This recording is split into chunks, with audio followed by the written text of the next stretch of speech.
Hello, this is the Stories Beside channel. I release videos every day for you. Subscribe and click the bell. It was September 26. Sophia was going to her first job, or rather to the interview. She was very nervous before her first day. After all, she had never worked anywhere before. She had already 6 times reconsidered the lips with red lipstick, because it always went wrong, then the cat jumps and the hand twitches, then the stroke turns out to be too wide. Anyway, it was a girl's job. 2 p.m. she was already terribly late for the interview. After all, the bus had left half an hour ago, but she didn't really care about that fact yet. Right now, she was trying to make her appearance presentable. Perfect. She had always wanted to be perfect in everything. In school, she had always been a round, excellent student. Not because 4s were penalized, but because she had always had a need to be better than everyone else. And now, for the first time in her life, she was prettier. And going to the first job in her life, the girl tried to keep everything in order. In her bag, she put all the necessary documents, double-checked them once. 6. She was terribly nervous, but tried to ignore the feeling. Sophia was often nervous before exams, but that didn't stop her from passing them well. Always when she was so stressed her right arm would hurt. She didn't know what it could be related to. But everyone has different peculiarities. Peering around the Catavassia, she double-checked one last time before going out. Was the iron and television off? That was almost a ritual, too. She realized herself that this anxiety wasn't going to lead to anything good, but there was no way she could help herself. One day she got so tired of double-checking closed doors 20 times that she started writing everything down in a small notebook. The girl wrote down the number and the items that needed to be done. And when she had done everything she needed to do, she would check off those items with a check mark. That's how we ride on the bus to school or whatever important business we have to attend to. When Sophia suddenly remembered that the iron was off or the stove was running, she would open this diary and calm down. This kind of anxiety probably comes from her childhood. One day, her teacher gave her a 2 for forgetting her homework book, which she had been doing all night. She cried all day. Her parents deprived her of dinner. It was from that moment that Sophia started checking her briefcase 1,000 times. And then this habit carried over into everyday life. Of course, that morning the girl was already 90% likely to be late for the interview. She had to wait half an hour for another bus, and of course there was no money for a cab at all. This was not like her. She was always punctual and responsible. Very often she came not at the appointed time, but half an hour or even an hour earlier. This time something happened to her. She didn't get up on the first alarm clock, washed her hair in the shower 10 minutes longer, picked up her clothes, and put on makeup for an awfully long time. Or maybe the reason it opened up was that she absolutely did not want to go to this job interview.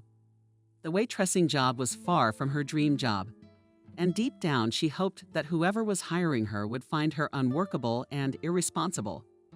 But on the other hand, there was no other opportunity to earn money, and she had to pay for her studies somehow. Her relatives took her in after her parents died. They gave her an ultimatum that she would pay for her studies herself. They themselves had a rather precarious financial situation. Salaries were just miserable, and it was necessary to feed a family of 5 people. Therefore, having consulted with them, Sophia decided to work part-time as a waitress. This job did not require any mental or hard physical labor, but the pay was quite good. For such simple duties, it was even a little embarrassing. Maybe this restaurant was very expensive, but it wasn't in the center and it wasn't popular with people. So it could hardly be called expensive. Maybe the owner of the place was generous. However, it was only a guess. We had to find out for sure, and that's why Sophia dragged them in a stuffy bus full of people. 8:00 a.m. on a Sunday. And where do other people go this early on their day off? Did everyone have a job interview today? These people were getting annoying. One big man smelled awful, then all over the bus. Sophia prayed that her budget perfume would remain persistent. The other was talking so loudly that the whole town could hear it if it wanted to. But can't personal space be respected? What kind of disrespect for other people? Sophia sat patiently and waited for her stop. A couple of times she got up, because elderly grandmothers always had to give way, although these grandmothers sometimes looked healthier than she was.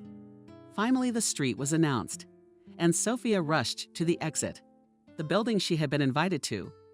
It turned out to be a business center, and it seemed that all 3 floors belonged to the same man she was now going to interview. He owned a chain of restaurants in Sofia and didn't understand why the man still hadn't moved to New York. I mean, he certainly had the opportunity. "You're an hour late," a secretary with a decent bust remarked snidely. Why does she wear such an open shirt? Traffic was terrible. Sophia lied, embarrassed as she shifted from foot to foot. Couldn't find a seat. "Will you also be late when you work for us?" "No, not at all. This is the first and last time," Sophia declared. She felt terribly guilty. She was rarely scolded for being late. It was usually others who were late, not her, and she wasn't used to reporting back and finding normal excuses. "Jacob will see you in 15 minutes, the receptionist said indifferently, looking at the computer and not raising her eyes to Sophia. The girls did not even offer to sit down, let alone drink coffee. And after all, in the movies, future employees were treated with respect, but it seemed that was only in the movies. Jacob turned out to be a punctual man, and exactly 15 minutes later he called Sophia to his office. The study was not at all remarkable, and neither was its owner. Nothing out of the ordinary. A plain white room with an equally plain businessman in a tie. The man looked to be about 27, pretty young-looking. It was even surprising to see such a young guy in a wig, but their cool office attire. "So, Sophia." The man stretched out thoughtfully, looking at the papers in his hands. "Sit down, please." "Why are you standing?" He turned to her.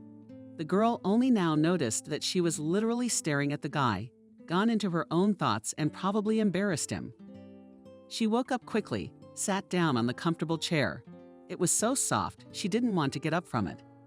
From this angle, Sophia was able to get a better look at the restaurant owner.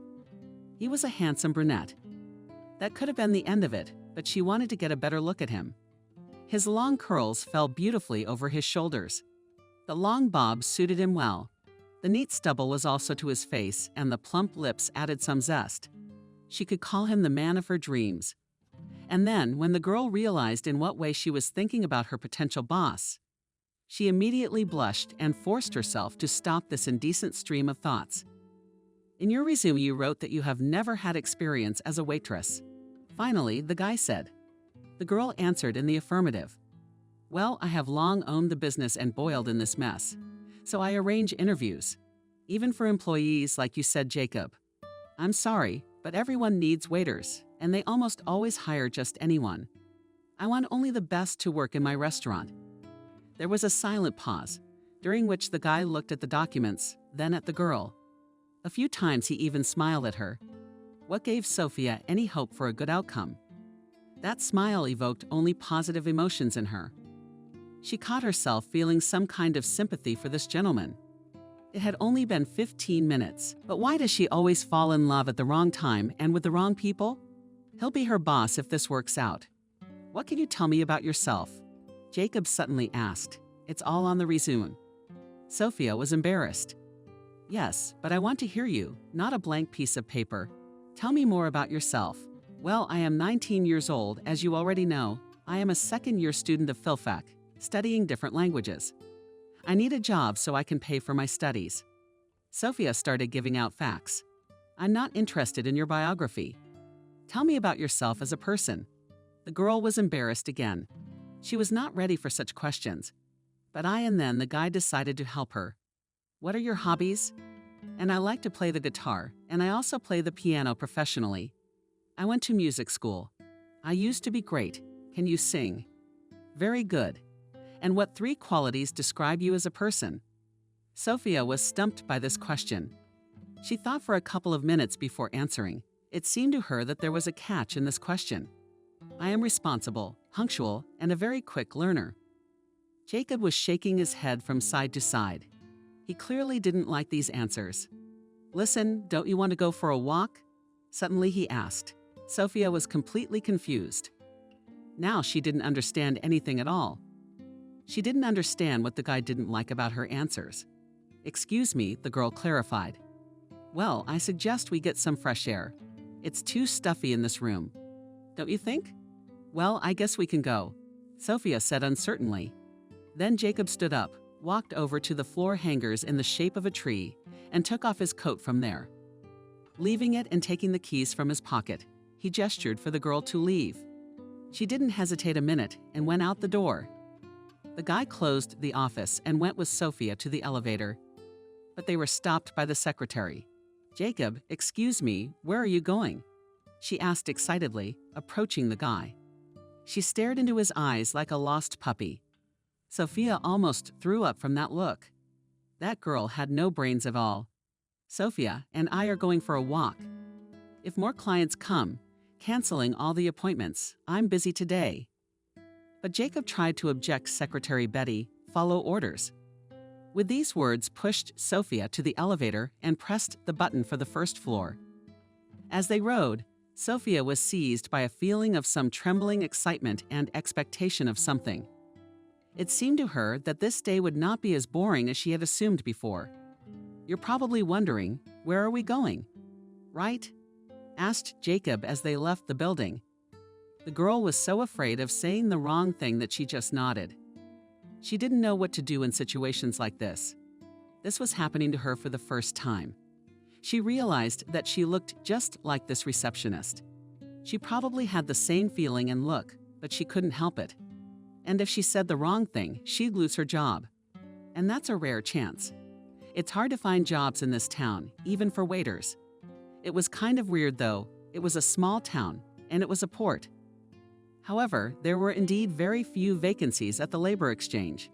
They walked in silence for about 5 minutes, and then turned a corner. There was a cozy cafe. It was not so big, but there were not so many visitors. Cold air blew and filled their lungs with freshness. The cafe was decorated in bedraggled coffee colors. There were cozy signs, menus, and even a modern-style painting hanging somewhere. Sophia didn't understand much about modern art, but there was clearly some sort of meaning embedded here. A teapot with eyes pours tea on a book, perfect nonsense. But the author clearly had something to say. Sophia looked at this masterpiece so much that she did not notice how Jacob called her for the second time. "Sophia, do you like chicken?" asked the guy once again. "Yes, of course," she answered like a robot. The guy grinned and passed this information to the cashier. Then they sat down at a table near the window. "You can order something. If you want, I'll pay." Jacob smiled, hanging his coat on the back of a wooden chair. Sophia shamelessly opened the menu and looked carefully at all the items. And there was indeed a large assortment of food here. What kind of cafe was this? She hadn't been here before. The girl decided to order a croissant with coffee. Then Jacob went to the cashier again and handed over this order. "How do you like this place?" asked the guy. Sophia attentive. "And the place looks quite cozy," she concluded, not very emotionally. "This is my favorite cafe in this city," Jacob explained. Then they met eyes.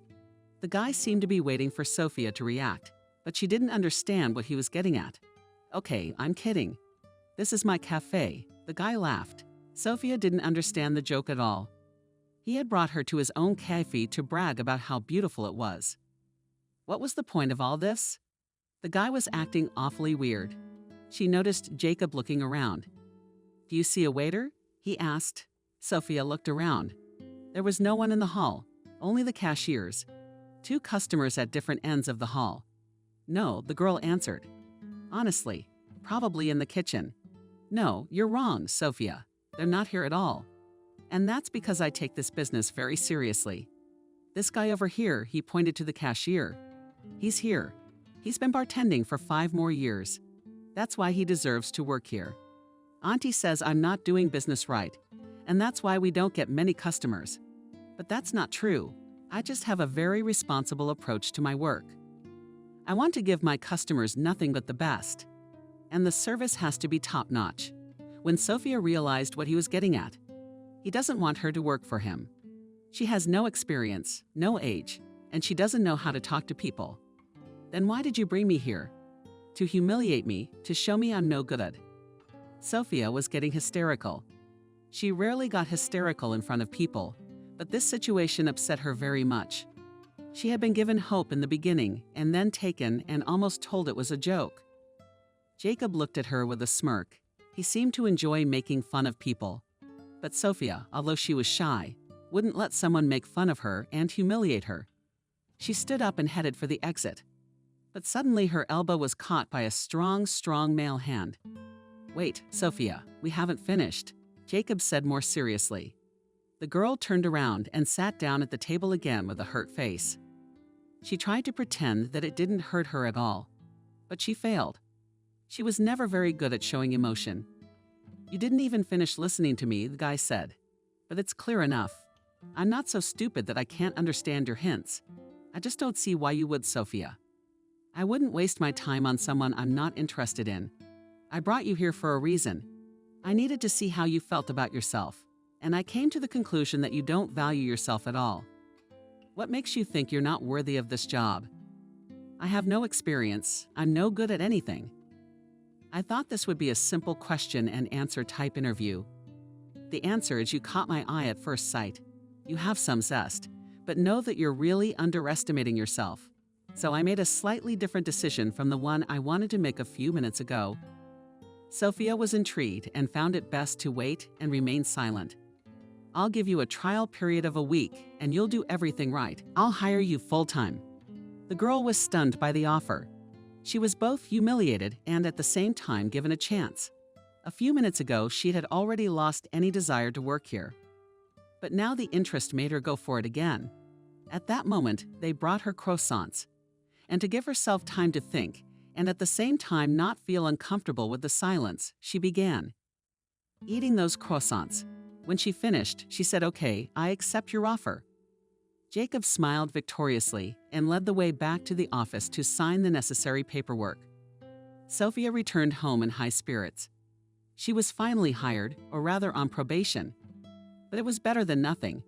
She just had to work hard for a week, and she could do that. As already mentioned, the girl either performed her duties perfectly or not at all. "I've been hired," she announced to her family sitting in the living room. Uncle was sitting on the couch watching TV after a hard day's work at the factory. The aunt was cooking something at the stove, and at the same time arguing about something very loudly with Alice, her daughter. No one even paid attention to Sophia's statement, but she didn't take offense. They had always thought of her as nothing, just a roommate, nothing more. Aunt Kelly was a very tough woman, yelled at for every misdemeanor, even though Alice and Sophia were both over 18. Alice stayed with her mother all the time. They lived like cat and dog. Kelly Peters' husband ignored it all. He seemed to be completely disillusioned with married life. Sophia was still puzzled as to how they could possibly be together. The divorce should have come after the first year of marriage. They were completely unsuited for each other. Kelly was a fighting woman, strong and fiery. Often she dropped her husband for anything she wanted to do.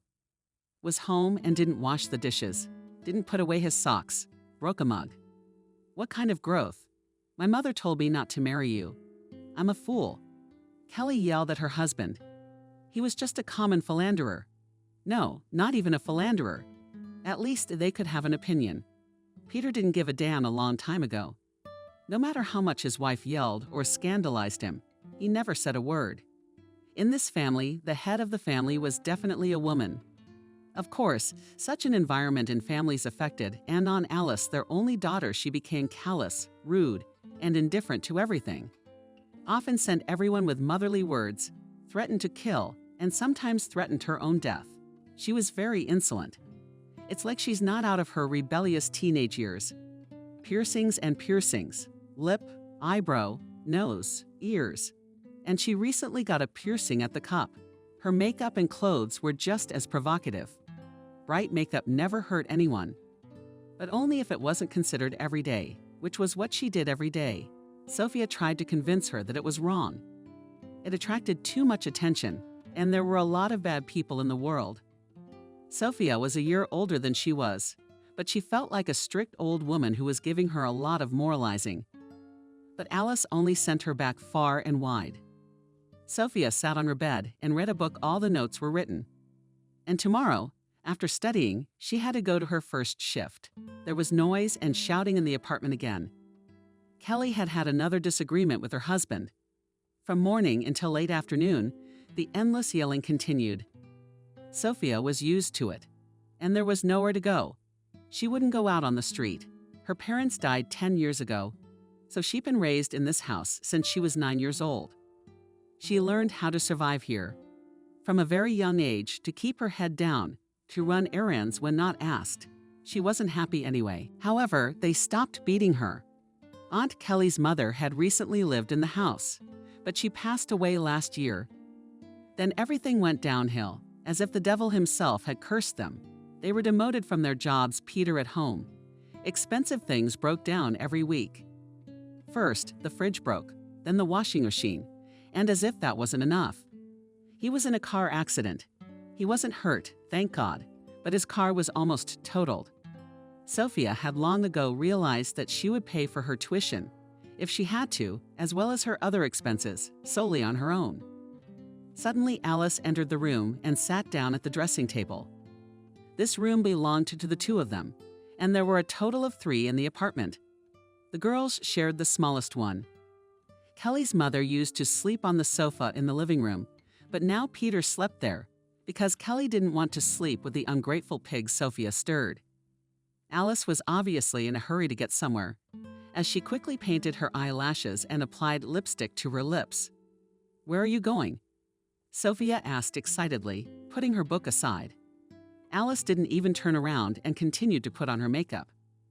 Sophia got up from her soft, warm bed and walked over to her cousin. "Alice is going somewhere more strictly," Sophia asked.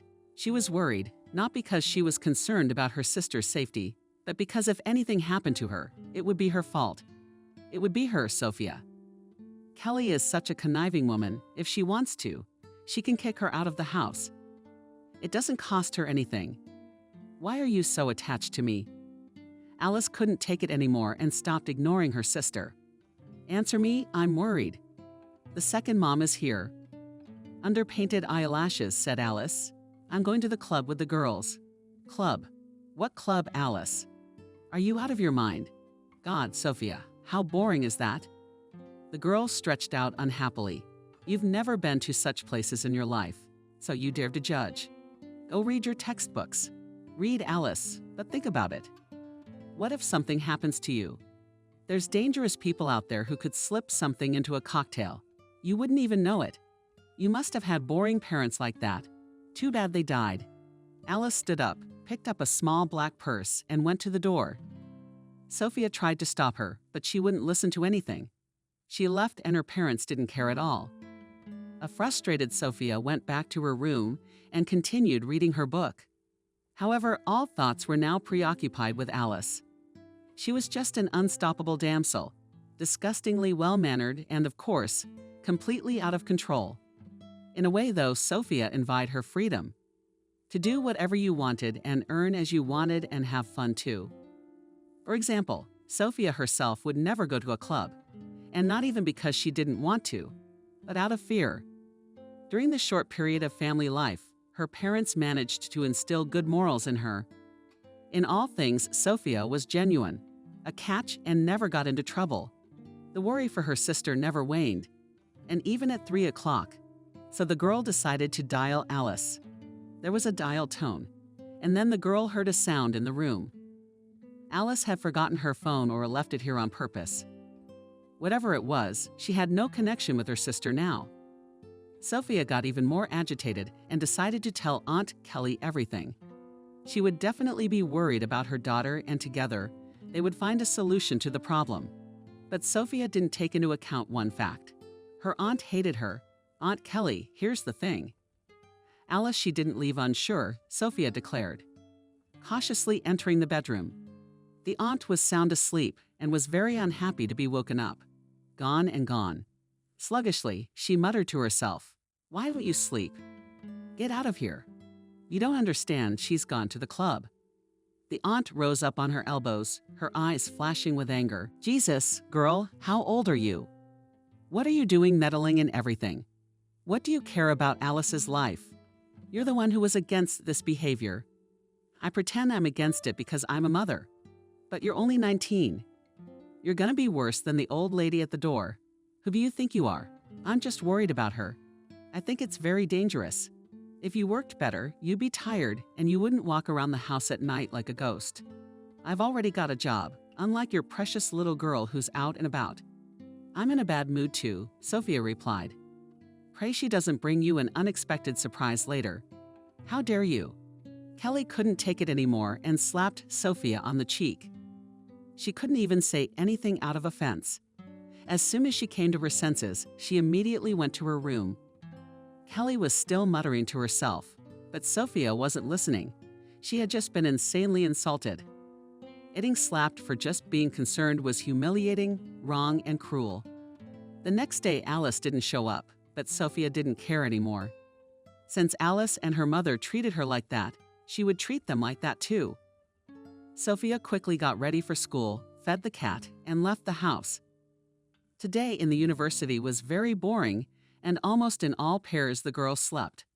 Finally, the evening came, or rather after dinner time the study was over. Everyone went home, but not Sophia. She rushed to work. What exactly influenced such a cheerful mood? The girl didn't understand, but she really had a lot of fun going to work, although a day ago she couldn't even dream about it. A day ago she'd had hoped, even though theoretically she hadn't been hired yet. The probationary period guaranteed that she would get half of the salary of a regular employee. She came to the very coffee shop she wanted to run away from in a scandal. Thank God Jacob stopped her. She wouldn't have found a job as good as this again. Not everyone is willing to take on students who are only willing to labor in the evening.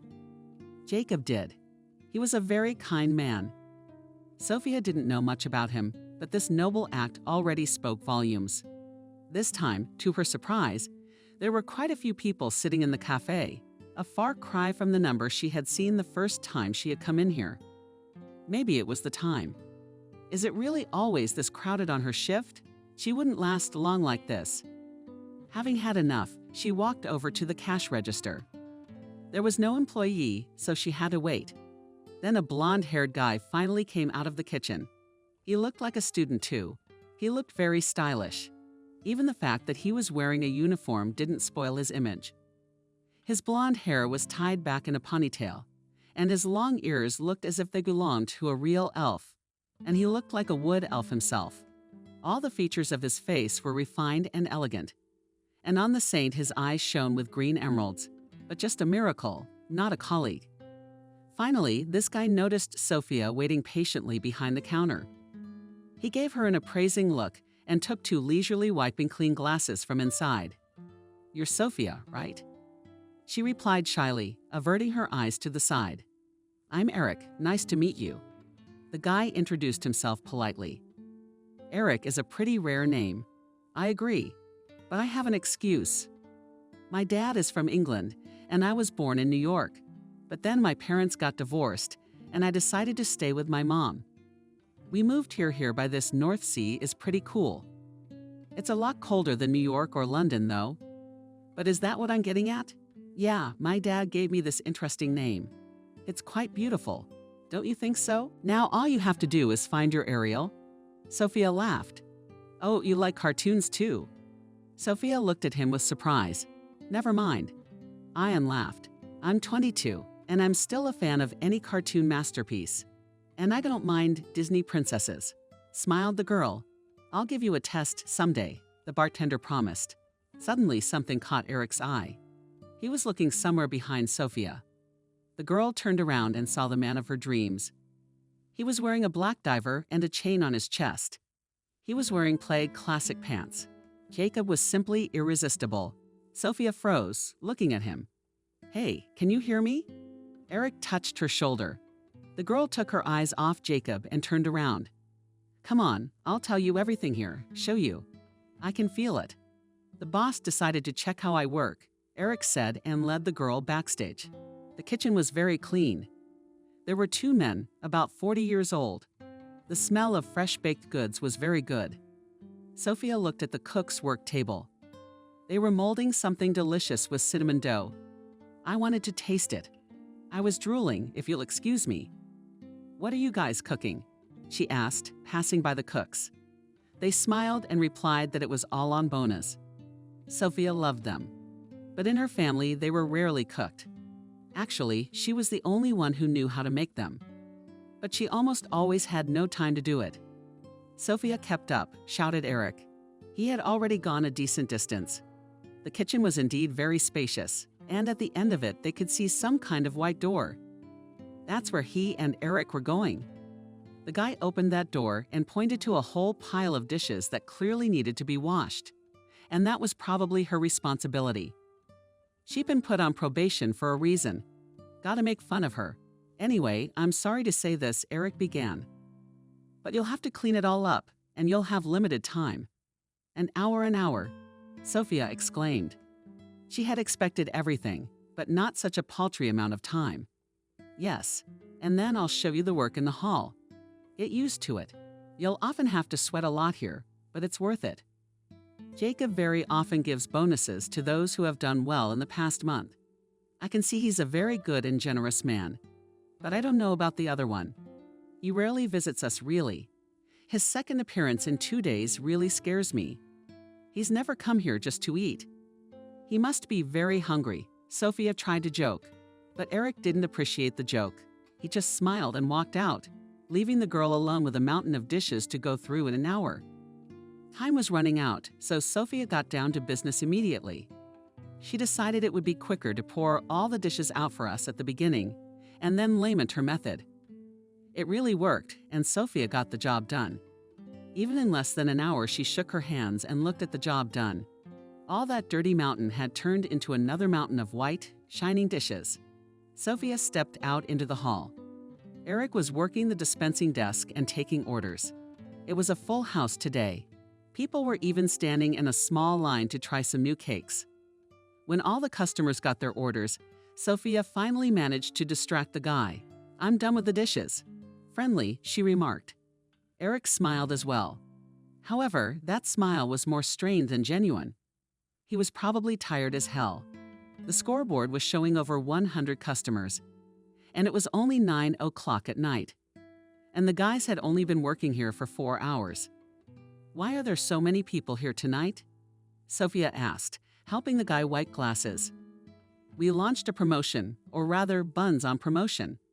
A unique flavor, which is not available in any cafe. You get one, you get a second one for free, so people are coming. In fact, it has a very good effect on our income, and the tips go up. But you're awfully tired. It's my job. You'll soon realize it's not that simple. Just because you've done the dishes doesn't mean you've done everything. There are worse things. For example, I hope you don't throw up right here," Eric sighed. "Well, there are different people in the world. Some are more adequate, some less so. But once I had to scrub the whole toilet because someone decided to smear his waste, so to speak, all over the walls and floor. They were even on the mirror. I still remember it like a bad dream. Oh my God, Eric, what kind of bullying is this? It's customer service. Let's get to know each other. You've got a lot to learn. But I can tell you one thing for sure, our boss is very interested in you." "What makes you think that?" Sophia asked, perplexed. And the guy, instead of answering, just looked at the man sitting at the table against the wall. It was the boss again. He was looking directly at her without taking his eyes off her. Sophia was horribly embarrassed by this, and she tried to avert her gaze as quickly as possible. "Oh my God," she said. Eric only smiled wryly and continued drying the glasses with a towel. By the end of her shift, Sophia was completely exhausted. She served tables, washed dishes, made sure the kitchen was clean.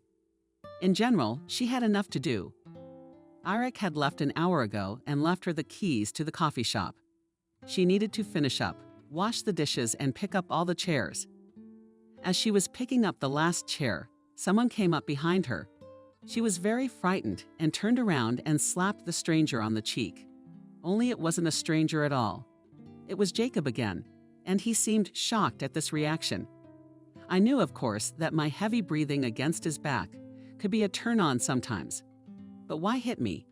The boss said offensively. The girl stood in shock, covering her mouth with her hand. She was terribly embarrassed. He would definitely fire her right now. She hadn't even passed a day of probation. Hitting her boss. That's a hell of a thing to do. Jacob, please, I'm sorry.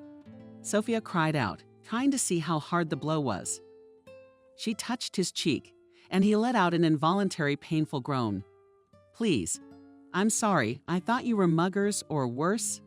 Who, for example, asked it even playfully and sleepily involuntarily embarrassed by such a question? Why specify? It's already clear. Well, rapist, murderer, she muttered to herself under her nose eye. I will now run for ice. She turned around in a minute and immediately put cold ice cubes to Jacob's cheek. Please excuse me. Yes, I apologize, Sophia. The guy grinned. Just so I can really forgive you. You'll have to fulfill my wish. Sophia's head was full of dirty thoughts, but she tried to put them aside. The guy seemed to understand what she was thinking. No, Sophia said seriously. I won't ask you what you thought I was thinking. What was I thinking? Trying to play dumb. Sophia, I want to give you a ride home. Do you mind tonight? Right away. Sophia, after a moment's thought, replied, yes, okay. But you should know that I don't live close by. What do you take the bus for? Sophia packed her things. Finally, they left the coffee shop. The girl closed it safely and followed Jacob. When she saw the car, she stood like a dumbfounded. It was a very real Mercedes, up to the kind that few people in this town had. She was very embarrassed to get into this expensive car, but she overpowered herself. She gave her address, and they drove off. There is no other word for such a ride to the destination. How was your first day on the job? The supervisor asked. Pretty productive. I managed to eat a couple of buns, and my boss is giving me a ride home, Sophia joked. I was watching you today. Probation's a probationary period after all. You were very kind and understanding. In a way. You gave a clearly needy grandmother who came for leftovers not one pie, as she asked, but two. And you added salad and fried potatoes. And then Sophia felt very ashamed. She had ruined everything again. The girl was sure that no one was watching her at that moment. I'm sorry, please, it won't happen again. Guiltily, Sophia said. Jacob laughed. I'm not judging you, I'm praising you. Do I feel sorry for the leftovers? Yes, we often have untouched, and buns often go to waste, and we throw them on the garbage dump. Where do the birds finish them? And you've done such a good deed. You know, you even gave me an idea. Now I'm thinking about the idea of giving leftover buns to the poor. It raises our ratings in the eyes of the public, and the produce wouldn't go to waste. What do you think? I think it's a great idea. Rejoicing in her heart, Sophia agreed. She was even more convinced that her boss had a very kind soul. He was even willing to give food to the poor. They drove in silence for 5 minutes, but then something unexpected happened. Stop the car now, Sophia screamed.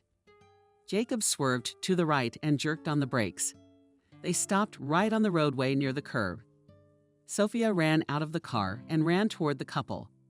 They were obviously a little tipsy, or maybe a lot behind her. Sophia yelled across the street as they ran closer. Hey, take it easy. What are you doing? Replied the tipsy guy. He did not let go of his victim, which turned out to be Alice. And she was drunk, too. In the smoke just stood swaying and indifferently stared at the unfolding situation. I said let her go quickly or I'd call the police. Jacob came to the rescue.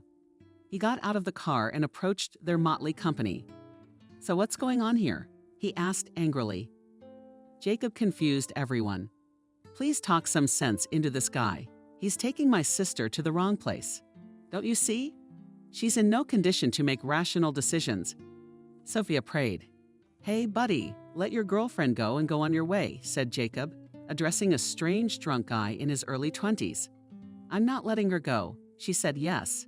You'll pick her up tomorrow. Tonight we're going to keep having fun. Alice smirked at the guy. Yeah, Alice was smiling. She was obviously high. Her eyes were just glowing with artificial happiness. A happiness that seemed to be hers alone. She's out of her mind. Sophia screamed in horror, looking at Jacob and begging him with her eyes for help. Okay, gentlemen, I'm calling the police, said Sophia's superior. Call them. What's the big deal? We're just having fun. There's nothing illegal about it. This person is a minor. Jacob's got a drunken boyfriend. Be nice, let her go nicely. Find another fool. The drunk wouldn't give up. You'd think you'd seen her passport. She said she was 18. No one pulled her tongue, so she is. Anyway, I don't care, my dear squinted. Jacob, since you're so advanced, you probably know that in our reality, it's a simple matter to put a man in jail for anything. And then the police will figure out if you're right or wrong. So what if it takes a while? 8 years behind bars isn't such a long time, don't you think? So if you're really sure, you have nothing to fear from going anywhere with her. In the meantime, I'll make one little call. The guy hesitated immediately. Fear was easily read in his eyes. A common coward, a neighborhood. No big deal. All the fervor faded immediately. He quickly let go of Alice and ran away. Or rather, the alcohol tried to get away. What else were they using? He's really under the influence, and he can barely waddle. Alice, on the other hand, let out a dejected groan. Ruining all the fun, she cried, smearing makeup all over her face as she was ushered into the car. You're not yourself. Shut up, replied Sophia. Alice was placed in the passenger seat in the back and had her seatbelt fastened for reassurance. Sophia sat in the front next to Jacob. Sis, where did you get such a nice car? A drunken Alice asked. Sophia ignored her antics and words. It's your boyfriend. Alice didn't get tired of Alice, who was cute and has money. How long have you two been together? He's the one who gave you that car. It took a long time to work out my sister. And she got drunk and nasty and laughed. As soon as they got to the house, Alice was pulled out of the car. She stood up, staggered, and after a moment moved into the nearest bushes. Sophia was ready to burn with shame for her relative. Thank you. Sophia thanked her boss embarrassedly. You're welcome. Sophia, after this busy evening, let's switch to the first name. Because I'm getting awkward, answered Jacob with a laugh. Yes, okay. Laughing in response, the girl came into the light of God. Finally crawled out of the bushes drunk Alice. So it was clear that it was time to end the dialogue. Thank you so much. Oh, I mean you for your help. I'll see you later. While smiling cheerfully, the guy said goodbye. He walked briskly to his car. One could even assume he was drunk too. But he was just happy and nothing more. So come on in, supervised Sophia Alice as they entered the apartment only quietly. Please. After saying those words, Alice immediately dropped something. It was very loud. So Sophia was already making 1,000 excuses for this situation in her head. But no one even went to the hallway. Everyone was sound asleep. Peter, as usual, was sleeping on the sofa in the living room with the TV on in front of him. Sophia carefully turned off the TV, even though her uncle didn't deserve it. But then again, it wasn't like he had done anything wrong to her either. She led Alice into the room and put her to bed. Then she changed into her pajamas and kept saying that she felt sick. So Sophia envisioned this option as well and put the basin right in front of her bed. Finally, everything was done and Sophia could go to sleep, and only she closed her eyes, as she heard pitifully and whispered Sonia. Sleep? Quietly asked Alice. Sophia didn't answer anything. She didn't want to deal with this drunk anymore, just wanted to sleep. Today had been a terribly hard day, and it had been a crazy night. Sophia kept whispering to Alice. And then Sophia couldn't take it anymore and finally answered, Why are you easy with me, please? I'm scared. Sophia sighed. She walked over to her bed and lay on her side. The plan was that she would lie with her sister for a while and she would fall asleep. Then Sophia could safely go back to her bed and sleep for the remaining hours of the morning. Sophia, why did you help me? Alice asked unexpectedly. Because you're my sister, Sophia answered almost automatically. You could have left me there. I don't deserve help. Everyone deserves help. Alice. I don't know what would have happened to you if I hadn't shown up on that road and where you've been all day. I mean, you left last night. Well, me and the girls went to a club where we met some guys. I went with Jenna and 2 guys to their place. Maria left with some other dude.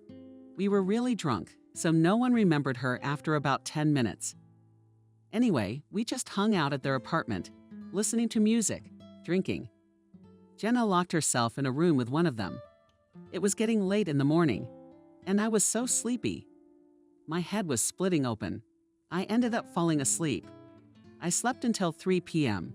Then one of the guys woke me up, like the one who spent the night with Jenna. She'd already left and didn't even bother to call me, and I had a terrible hangover.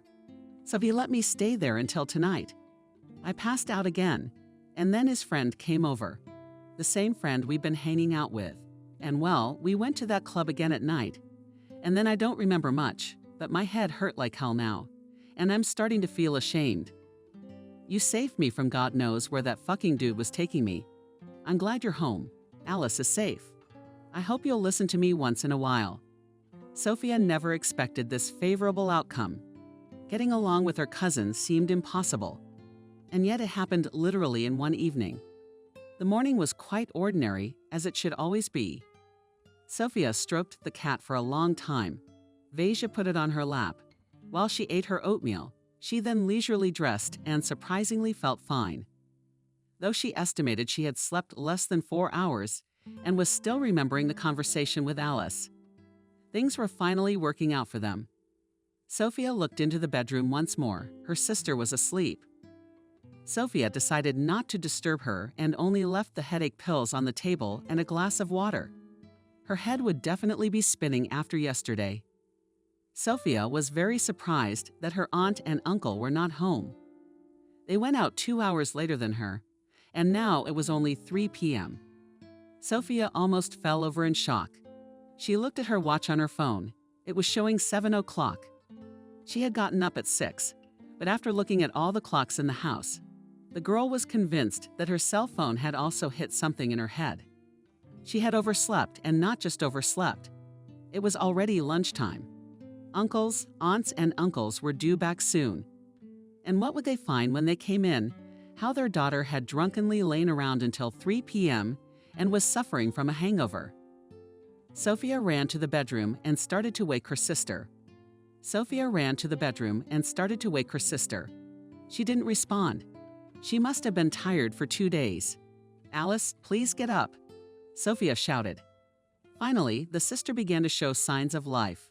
She slowly opened one eye and immediately squeezed it shut from the bright light. Wu tangled herself in the blanket with her head and wanted to continue sleeping, but Sophia wouldn't let her. "Alice, get up. Otherwise you will live on the street." Sophia kept shouting, "What street? My mother doesn't care." Alice moaned, reluctant to get up. "And you don't care about me either. It'll be my fault. We've been through this before. Don't set me up, please." But the sister continued to lie there. She rolled back to her knees and soon heard the sound of keys turning in the keyhole. They had come in. Sophia sat down on a chair beside Alice's bed and stared at her. At that moment, Aunt Kelly entered the room in her horribly tattered coat. "What is going on here?" "In a daze?" she asked. She was clearly not in the best of moods. She worked at the grocery store and often came in terribly tired. The world was full of inadequate people, and all those people wanted to eat and came to her store. At times, Sophia even felt sorry for her aunt. But then she remembered how unfair and cruel she was to her husband and to her, and her opinion remained the same. Sophia hated her, but there was no way to move out either. Even with a job, renting an apartment seemed impossible. Often as a child, Sophia spent her evenings in the entryway, as she was kicked out of the apartment for every misdemeanor. It was the kind of upbringing they justified it now. But sometimes she was kicked out of the entrance, and she would walk around the city at night like that, even in the bitter cold. And in this northern seaside town, they really were terrible. Now Sophia did not want to repeat such a sad experience of her biography, because she was already 19, which meant that they could not provide her with housing for a long time. Aunt Kelly knew the law well. How did she always brag? Especially the obvious ones. Yeah, Alice was sick. Sophia lied, stroking her sister. She didn't say a word, and rightly so. Did she have a cold or something? Aunt Kelly couldn't believe it. "I'm not sick," screamed Alice. "I have a headache." Her mother touched her forehead. It didn't feel hot, and then it was like a brick hit her. "But the breath is on me." Alice didn't even try to resist. Sophia, on the other hand, couldn't accept the fact that she was going to die. You smell like an alcoholic. Kelly was indignant. Then she looked at Sophia. Haven't you been keeping an eye on your sister? I came to you about it yesterday, Sunday. You said you did. What did you say? That you were interrupted by Aunt Kelly in a rage. She's leaving the house because you're a pain in the ass. Sophia was taken aback by the remark. It wasn't so much unfair as it was horrifyingly stupid. It was impossible to even argue with it. It was simply humiliating. So, in order not to participate in this circus, she decided to just leave. I thought you and I were finally friends, she said one last time. The girl's eyes filled with fear and shame. Sophia left the house and merged through the streets of the city. She didn't know whether to be sad or angry, or just to forget about the whole situation. She didn't care what was waiting for her tomorrow. She opened her phone. 10 missed calls from Kate, her good friend, from high school, 2 from her supervisor at the university, and 1 from Alice. The last one upset her the most. How could she do this? After everything Sophia had done for her, saved her from that check on that guy, helped at night, even left her pills in the morning. It seemed so nonsensical now. Sophia felt used. She wanted to cry. So she did. I sat down on some swings and burst into tears. It started to freeze with a nasty rain, but the girl didn't go anywhere. It seemed that the rain, on the contrary, helped her to cope with difficulties. In such freshness, she thought better. The soft, moist air gave her strength. She didn't know how much time had passed. She didn't care about anything, but her thoughts were interrupted by an interesting call from an unknown number. Hello, Sophia answered indifferently. Silence. No one answered. She wanted to drop the call, but finally she heard Sophia's voice. Are you all right? Asked Jacob. Yes, but the girl was surprised. She looked at the screen of the phone. Her shift at the cafe had started an hour ago. Today she was losing everywhere on all fronts. Why aren't you here? Concerned? Her boyfriend asked her. I'm just. And the emotions came in a river again. Only this time they were even more. It was all the unrelenting pain from all those years. She was so tired. She'd been through too much hardship in her 19 years. First, the death of her parents, then the long and hopeless years of living with indifferent and even cruel relatives. Universal injustice. The guy seemed to hear those sobs and understood everything. Where are you now? Just and asked him in the park, in that damn park. And the memories came back with renewed vigor. This was where she had spent her entire childhood until her parents died. This was the swing she'd been rocked on, and this was the slide she'd ridden on. Run, run here, my girl shouted her mother, smiling. Sophia ran to her mother's arms. She was still not walking well, but she tried to take every step. That's right, let's go to Daddy's. He made pizza, my mother exclaimed happily. Sophia smiled back. These days were so bright, full of happiness. Sonny will be here soon. Don't be naughty. Please. You're a big girl now, said Mom, adjusting the sick girl's scarf. Mom sat in the front seat and Sophia in the back. She had a very high fever, and they were on their way to the hospital. Let us. But Mom didn't have time to say anything. The car crashed into the pole at such a tremendous speed that the parents were killed instantly. The girl suffered multiple injuries. When she was taken to the hospital, the doctors couldn't understand how she could have survived.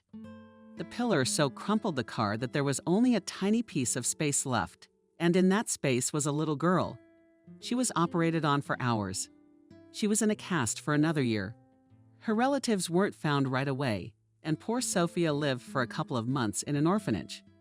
But even then, the hell didn't end. When her aunt and uncle took her in, she was able to realize what it was like to be unwanted. In what park did Sophia bring her out of her thoughts? The voice from the phone? The girl didn't answer for what seemed like a full minute. Memory Alley, she answered. Sit there and don't go anywhere, the guy muttered and hung up, and Sophia was alone with her thoughts again. She had grown up to be a strong person. The hardships had hardened her, but sometimes she just ran out of internal battery. And then she just wanted to be a happy kid like the ones she met on the streets of the city. The same fun-loving teenager roaming the night city with her company, she had become an adult too quickly. and very often that loneliness just wished her from the inside out. At a transitional age, she even considered suicide. None of her classmates or teachers had any idea about it. Of course, not to mention the family she grew up in. Nobody cared about her. She'd always been a good girl and got straight A's. But would they know how hard those grades were for her? How hard she had to get up every day at 6 o'clock a.m. To be the best, so that everyone would be proud of her mother and father. So that one day they would say, "Ah, what kind of child did they raise?" She wanted to thank them for the precious and unfortunately short time they had with her. Did you hear a voice from behind? She seemed to have disconnected from the world for a long time again. The girl turned around. Jacob stood in front of her. He invited her to sit on the bench that was opposite the swing. I sobbed so terribly, Sophia. The tears flowed again and again. This circle is endless. Jacob moved closer to her and hugged her as tightly as one hugs the most dear person. Why is the world so cruel? Why are people so evil? There is not a drop of humanity and compassion in them. Sophia cried. You're wrong. Not all people are like that, Sophia, not all. There are light people, and they outnumber the bad ones. You just haven't met them yet. Everything in my life is going wrong. Why should I suffer so much? But sometimes to grow a strong man, you have to give him the right soil. Jacob got a look full of condemnation and disapproval. Sophia's tantrum immediately stopped. She just looked at him indignantly. Well, I mean, strong people should. Jacob began to justify himself, because he was embarrassed by that angry look of his interlocutor. Yes, I understand. Do not continue firmly and indifferently, she interrupted him. I don't understand why you say that to me. I'm pouring my heart out to you. Did I ask to be made strong? I just wanted a happy childhood like everyone else. I wanted Barbie toys. I wanted games with my friends. I wanted home, pies on Sundays. Mommy's caring hands. Nothing special, just a normal, loving family. And what did I get? Just anger and judgment in the eyes of others. We don't have the money for your whims. You should be thankful we took you in, shouldn't you? I understand. I'm sorry. I'm a bad friend. Now, Sophia's starting to feel sorry for him. She's no different from the people who hurt her, just as cruel and insolent. She felt ashamed of her words. Jacob just wanted to support her. I'm sorry, I'm just emotional, I know. That's no excuse. What's your problem? Careful, asked the guy me. I got kicked out of the house, or rather, no, I left. I was sick of the people I see every day. Alice, that's your sister. So I thought you two had a good relationship. You were so worried about her. I thought I did too, but she turned out to be nothing more than a common traitor. I'm so sorry. There was a long silence, broken only by the rustling of leaves. The rain had long since stopped, and so had the girl's hysterics. It was as if the weather depended on her mood. It was overcast now. It had been dark outside for a long time. The lanterns were burning brightly, illuminating this gloomy alley. The cold was creeping through her clothes, and it felt like it had gotten into her heart. Sophia began to involuntarily grit her teeth. Are you cold? Yes, Sophia stretched out. She was no longer hiding what she was feeling. Come on, I'll take you to a cafe, Jacob suggested. The girl did not refuse. They got into his car and drove off at full speed. To that cafe she already knew. What are we gonna do? Asked the guy after he made the order. They asked Eric for 2 croissants and 2 mugs of cocoa. He looked at them strangely, but didn't say anything. Sophia guessed what he was thinking. They looked like a real couple. She didn't try to prove otherwise, but smiled and went to the table. What do you mean?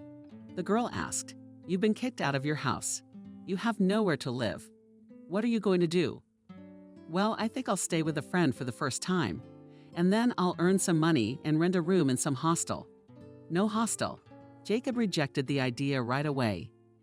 I realize that I may be imposing my society, but I'm ready to help you with housing. I have a large apartment in the center. I live there alone. However, rooms on the whole floor, choose any and move in. The girl thought it was a good offer. However, the price may not be. And this guy was clearly hinting at something. How much do you want? Asked Sophia. It will be enough for me that you go to work in my coffee shop. No, it doesn't work that way, the girl cut him off. The boy turned away, as if he was offended. However, after a couple seconds of thought, he turned around again. All right. You know, nowadays there is a tendency for people living in the same apartment to do things for each other.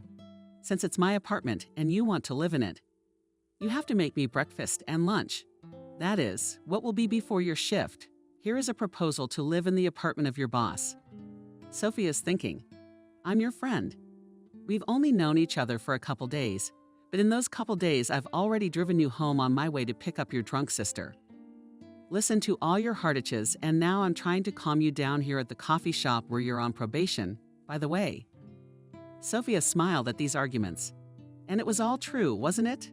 Let me think about it for a while. I'll stay at my friend's place for the time being, the girl finally answered. Okay, but my offer won't last forever. One day you will come, and the door of my apartment will be closed for you, Jacob said grimly.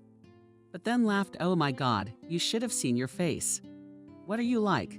But Sophia did not allow herself to be insulted by her boss, no matter how good and funny he was.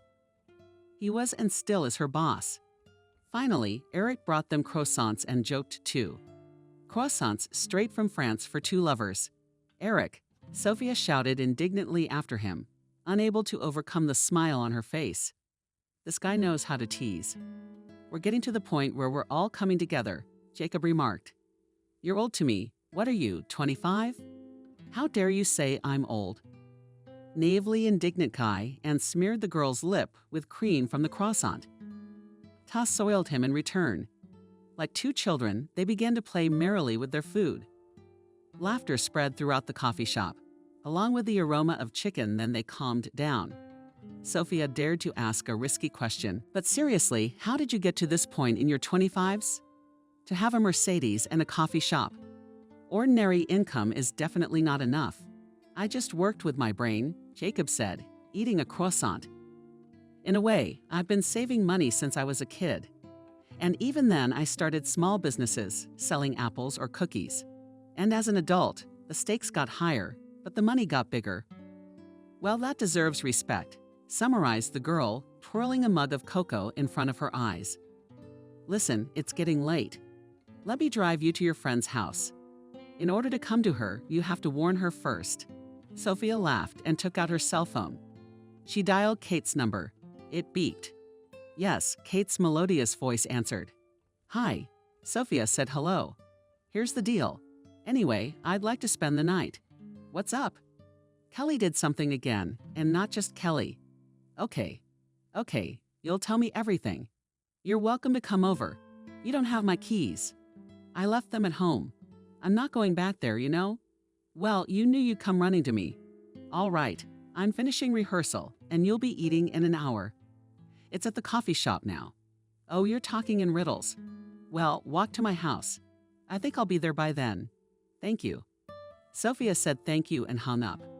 She looked at Jacob with joy in her eyes. He was waiting for a suggestion, a request, an idea, any word. Well, what can I say? The guy couldn't take it anymore. She said she could sleep over, but she won't be home for another hour. It's a 20-minute drive from here, and it's an hour on foot. So I can walk you home. Why are you being such a schoolboy? Sure, that's what I'm saying. And Jacob and Sophia walked down the dark alleys of their town. They discussed the weather, animal work, anything that didn't concern their personal lives. Jacob realized that Sophia needed to take her mind off of it. On the way, they met a strange man who was showing tricks, and who in the middle of the day would want to show tricks on the street. But there are inadequates in the world. They watched for a while, pulling out the endless rope, jumping deck of cards, and other funny nonsense. Jacob shoved a magician some kind of bill in his hands. After looking at it, he rounded his eyes and made a theatrical bow. He quickly collected all his props and left. Finally, they reached Kate's house. They got there 10 minutes earlier than they'd expected. Well, I think it's time to say goodbye here, Sophia declared, looking straight into Jacob's eyes. It was nice spending time with you.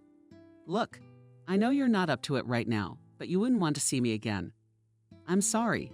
Take a walk with me, maybe on the waterfront. It's such a beautiful view sometimes. I know you've lived here all your life, but still, maybe I can show you something you've never seen." "Well, we'll see," Sophia replied hesitantly. Jacob seemed to be in a hurry. Jacob nodded sternly, smiled, and walked back on foot because his car was left at the coffee shop. The poor guy will now walk an hour and more to this place. He'll get a cab. He had money to spare. Sophia thought so and was about to sit down on the bench waiting for her friend. But then she jumped out of the bushes like a tigress from the ambush and slowly and cunningly smiling in a full face approached her friend in circles. "Well, who was it? And how long have you been together?" Kate literally poured Sophia with questions. Sophia looked at her with an indignant face, but immediately she burst out laughing. "That's just my boss." The girl laughed. "Wow, my friend didn't know you were such a hothead. I thought you were a shy gray mouse, and here's the boss. Keep your dirty fantasies to yourself." And the mouse thing was kind of offensive. "But really," laughed Kate, walking up to the entrance and pressing the code. Sophia was still pouting her lips. She was hurt that her best friend thought she was a gray mouse, even though in many ways she was right. Yes, even compared to her, the beautiful and bright girl is studying at the theater and already has some small roles. Finally, they entered the apartment. There was a mouse hanging in the refrigerator, as usual. There was nothing to eat. Kate never cooked at home. That's why there was always no food. Often she slept in the theater because the next morning there were rehearsals. It was a long way from the theater to the house. They sat down in the kitchen and drank tea and cookies. "Well, tell me why." "How, when? Why?" Kate began, taking another sip. It was the usual. Only this time they didn't kick me out. I left home on my own. And Sophia told the whole story from start to finish. He didn't forget to mention Jacob, who now looked like a hero in Kate's eyes. "When are you getting married to him?" Kate asked after an hour of conversation. "Kate?" Sophia was indignant. But at the same time she laughed. "Why did you paint him in such colors? It's not my fault. I didn't see him in the dark, but I think he's as beautiful as God." Sophia thought for a moment and then answered honestly. "He's handsome and smart. He has all the qualities of a perfect man and partner. But something still alarms me, something that makes me not to cross over. That line of ordinary friendship." The girls went to bed all night. Sophia couldn't sleep properly. She kept having nightmares. She woke up almost every hour, Aunt Kelly saying horrible things, Jacob killing her at work. Was it a completely nonsensical delusion or not? In the morning, Sophia decided to take her temperature, and her hunch was confirmed. The temperature was very high. Kate was doing something in the kitchen. Sophia wanted to call out to her, but her voice was gone too. She shouldn't have gone out in that cold yesterday in a thin, unlined coat. She didn't bring anything warm from home.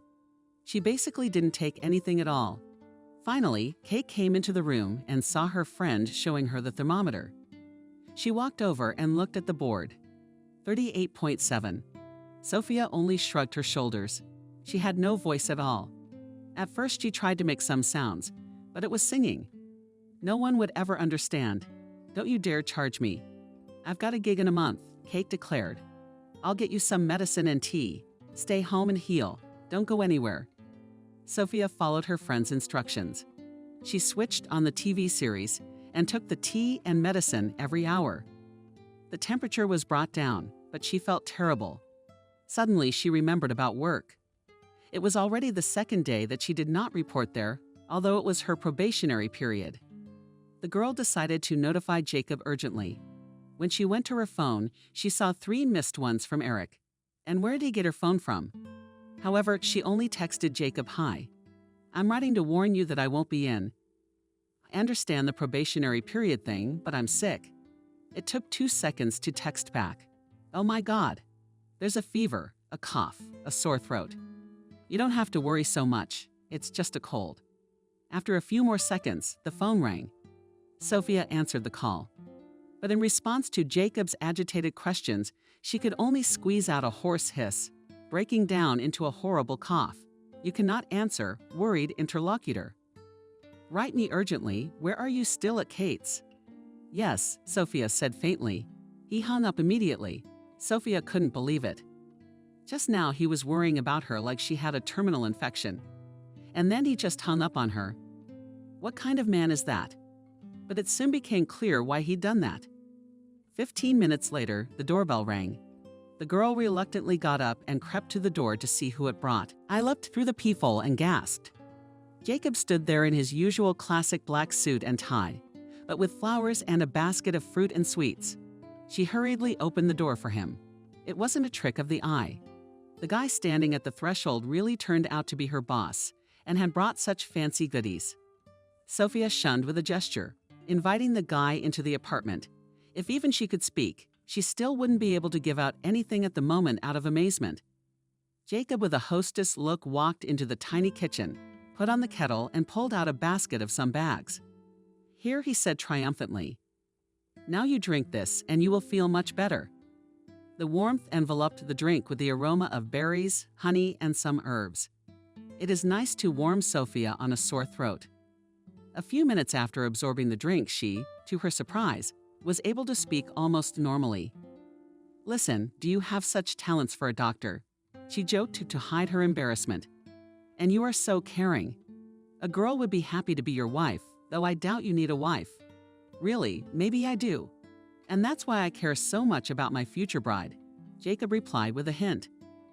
He set a basket of all sorts of tasty treats on the nightstand, and on the bed he dumped a whole bag of medicine, so it was for his throat. He pointed to the packaging. "This is for a runny nose. And this is to make you feel normal. And this?" The girl grinned, pointing at the beautiful flowers that he brought and carefully placed in a vase neatly, and a small bouquet of the freshest roses. "And what was all this for?" Sophia looked at Jacob, who seemed embarrassed and wanted to say something. "But how did you get Kate's apartment number?" The girl began to suspect something wrong. The guy smiled. She had clearly figured him out. However, contrary to all expectations, he didn't crack and answered, "I ran it through the database." "There are connections. Lie more. Why did you have to come here?" "You called? I just wanted to help. Is that so bad?" He timidly, almost theatrically, looked at the girl with a guilty look, but she did not hide her disapproval. Then Jacob decided to confess. "Okay, I called Kate. I confess. I memorized the number while you were calling her from the cafe yesterday. I have a very good visual memory. But she also said you were very sick and was happy to give me your address." The guy also paused briefly. "She also told me to take you with me because she doesn't want you to get her sick before an important performance." Sophia shook her head. "That's what she's like. And she's also called a friend." "Pack your things. We're leaving," Jacob announced, dropping the important executive look. Why did Sophia continue to resent him? "Why should I go with you? You promised yesterday to think about the proposal, and today you are sick. Let's take care of your friend's health together. She really shouldn't be sick right now." The girl didn't agree right away. She thought about it for a long time, whether it was worth leaving her friend, but eventually decided to leave her colleague. Kate even now did not need a man who could not take care of himself, and Jacob had a large apartment. She wouldn't be much in his way there, and though it was hard to admit it, he would actually be able to take care of her if something terrible happened. It was so nice to feel needed, to feel cared for. For the last 10 years, if Sophia got sick and had to be treated by herself, indifferent relatives didn't even bother to bring her tea. Not that to buy medicine. They called a doctor at home to look like a doctor.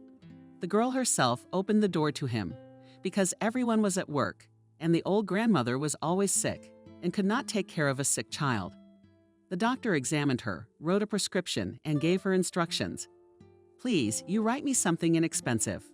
Embarrassed, she asked the doctor, "We don't have much money." When she left, the district doctor, who knew all his patients and had become accustomed over the years to the way things were in this family, left her some cheap aspirin and paracetamol tablets, something for throat strips from the meager supplies the clinic had provided. And Sophia dissolved herself to make tea with raspberries, and then also listened to reproaches. "Why did you open that jar? Who authorized it?" At 14, she accidentally learned from an employee of the Social Security office that she, it turns out, had been receiving survivor's benefit all this time. That's her, not her aunt or uncle. They were only her guardians, who were obliged to take proper care of her. Humbly, Sophia had caused quite a scandal at home. And since then, the aunt had somewhat moderated her angry outbursts, fearing that the girl would complain. But of course, any kinder love was never out of the question. The apartment Jacob had brought her to was indeed everything he had described. There were 5 or 6 rooms. A huge living room, a kitchen, a dining room almost as big as a cafe, a full-wall plasma. He obviously wasn't poor. The guy showed Sophia to her room, and she immediately flopped onto the warm, soft bed. Everything here was like a hotel, even the servants coming in. After half an hour, Jacob suggested watching a movie, and he prepared delicious cocktails. They had a good time, and by the next day, there was no trace left of the cold. 2 weeks passed. Sophia's probationary period was finally over, and she was able to go to work. Very quickly, Sophia understood how things worked and was receiving rave reviews from visitors. She continued to live with Jacob and fulfill his only condition: breakfast, lunch, cleaning up after cooking. When there was strength left, she even made dinner. The guy treated her very kindly, helped her with her studies. Together with her, watched her favorite TV series. They lived as the most real friends. Kate, of course, had already married them and her incessantly. But for that, she was an emotional and passionate actress. She certainly had a very well-developed fantasy, although maybe it wasn't a fantasy at all. Everyone noticed some kind of connection between Jacob and Sophia, but they themselves ignored the attention. Sophia ignored it. No one could say anything to Jacob in his eyes, of course. She also managed, living in his apartment, to skillfully avoid his advances and evade all the signs of attention that he constantly gave her. She didn't care about relationships right now, especially not with her boss. She wanted to earn enough money and go to St. Petersburg. Sophia dreamed of becoming a designer, and this city, as it seemed to her, was ideal for such a creative profession. Kate shared her dream. Such a creative nature needed to walk the streets of the world's most aesthetic city, not a cold one. About New York to Murmansk. Listen, Jacob began one day, looking into Sophia's room. You can come to the cafe tonight at 7 o'clock. Sophia was reading a boring textbook and was very surprised and at the same time intrigued by this proposal. After all, today was her day off. Why? Eric has some problems and he won't show up for work today, and there is no one else to replace him. You'll get a nice bonus. The guy cheered her up, and when I asked him to, he didn't replace me. Why should I help him? Because I'll fire you, Jacob threatened. A joke, of course. However, his look was very determined and serious. Sophia was very angry, but there was nothing to do. She didn't want to peel on her jacket, put on her boots, and swore at the bus. And after all, it had been raining outside all day and there were puddles in the icy wind. They looked more like oceans. But Sophia has always been a prudent girl, so she didn't put on my shoes directly. When she arrived at the establishment, no one was there. No lights were on the sign said closed. Sophia sings from the cold as she looked around the building. If this was a joke, it wasn't funny at all. After all, she might get sick again. Already she was angry with Jacob. She was falling on people not in her hands. They were always so cold in hers, even with warm gloves. This is the one she called out into the void. But on the street, only a lonely lantern was burning from the last leaves. Icy raindrops fell to the ground. But just disgusting weather. In such weather, it is better to sit at home under a warm blanket, watch a TV series, or read a good book, rather than stand at the entrance to a closed coffee shop and wait for something unknown. The girl stood like that for about 10 minutes, even knocked on the door. And then she realized that it was a pointless waste of time. She was about to leave angry and upset. Suddenly, she heard a click. Turning around, sleepily, she noticed that the lights in the coffee shop were on, but not fully. It was on only at the cash register, and the entire room was in darkness. But what startled her the most was the back door that opened, which overlooked a staff yard. Only employees of any kind who were adequate and had any sense of self-preservation were allowed in there. People would have run as far away from here as possible, but not Sophia. She was completely consumed with interest. She was so intrigued by this strange chain of events that she decided to go with the scenario of whoever had planned it. She slowly approached the door. The corridor that led to the kitchen was completely dark, but after a couple seconds, the light came on there too. Going there was a little exciting and scary. What if a maniac was waiting for her there? But she did not know why she decided to take such a risk. Sophia went through the whole corridor and came to the kitchen, which was immersed in darkness. The girl even swore to herself, how many times can it be? This darkness and mystery. She was already sick of it. Finally, the light came on. The bulb shone exclusively on a round table covered with a white tablecloth. At the table sat a dark figure. The girl could not see the face. The man had his back turned to her. Sophia was a little afraid, but somehow she understood what was expected of her. She decided to take a seat at the table and observe what would happen next. The man's face was still in shadow, but now the girl could get a better look at what was on the table. A bottle of red wine on ice, 2 glasses, and 2 plates. It looked like a date. It's good to see you. Sophia, in an enchanting voice, said Jacob, turning to face her and smiling affectionately. After his words, candles were lit everywhere and music played. It was like some kind of magic. Now the girl saw red rose petals on the table. And at this moment he took out from somewhere, quite like that street magician, pulled out of his pocket different things. A huge bouquet of red roses.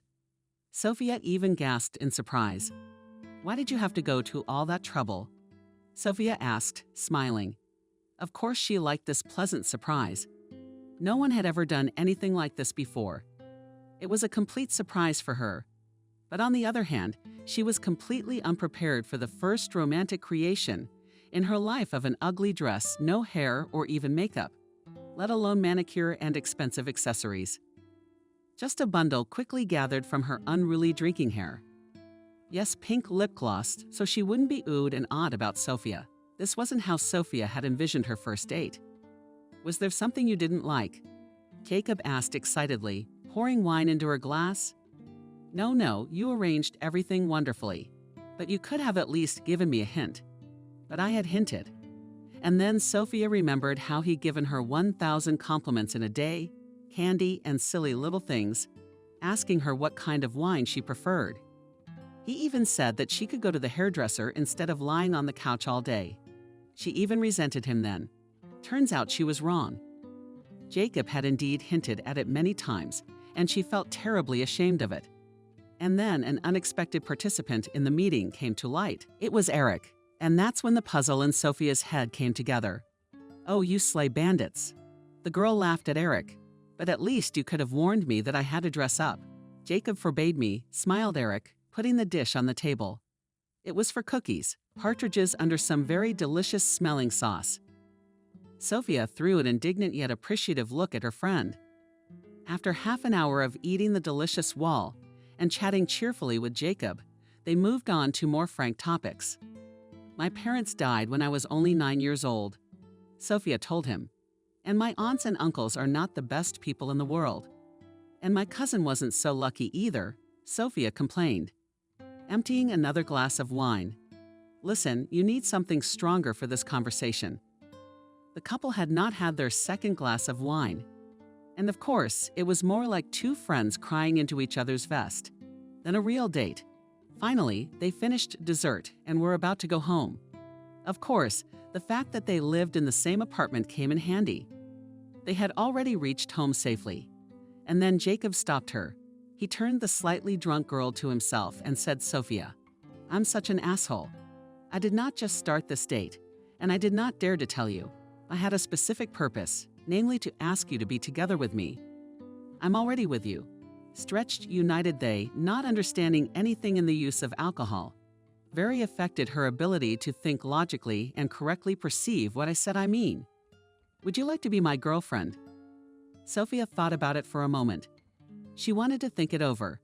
She wanted to weigh the pros and cons. But the adrenaline raging in her head answered for her. Yes, definitely yes. She took the risk and laughed merrily. The boy stared at her for a long time. He didn't get the meaning of what she said. Had she really said yes, or was it just the drink? and is the wine in her talking. Then he took her face in the palms of his hands, turned it toward him, and imprinted on her warm pink lips, smelling of soft cream and tart cabernet. A passionate long kiss. She responded to him without any resistance. They spent a wonderful night together, and in the morning a happy but slightly discouraged Sophia was graced with a tray of coffee-scented Italian cheese fresh croissants and orange jam served right in bed. "You are the most beautiful girl in the world," Jacob told her, kissing her tenderly. "I just can't believe you're so self-sufficient, so stunning." "Turn to me, embarrassed Sophia." "Jesus, Sophia." He rolled his eyes and laughed. "Why do you think I've been courting you since that moment? The moment you crossed the threshold of my office? You have really low self-esteem.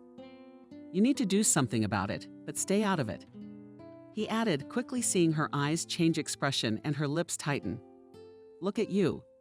He pulled her out of bed and set her in front of the mirror. "Look at what you see there." Sophia looked at herself for the first time as if from the outside, standing in a light nightgown.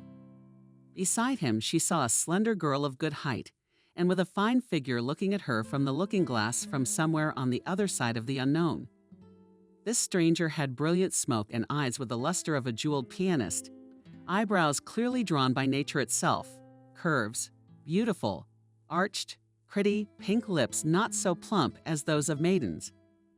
That solidly pumped nowadays themselves with silicone, but delicate and juicy, thick, fluffy eyelashes of the same dark shade as eyebrows, contacted with light, different golden waves in some places from nature hair. Not with the silk cascade that served her shoulders, her hair was always in the way, always getting in her eyes, and how she had never noticed before how beautiful it was. So smiling and stroking her snowy shoulder, Jacob asked, "You have such peculiar lighting in here," Sophia told him off, and hurried away from the mirror. "But it's not a matter of admiration at all. You're a real beauty. How can you not see it?" Jacob continued to enlighten her. "And natural. You don't even wear makeup, do you?" "Yes," Sophia admitted with embarrassment. "I don't even have the money for it." "You don't need it," he exclaimed. "No, I'll buy you the best if you want, but you're stunning natural beauty." "You know, honey, come here, I'll show you something." He sat down on the bed and beckoned her to him.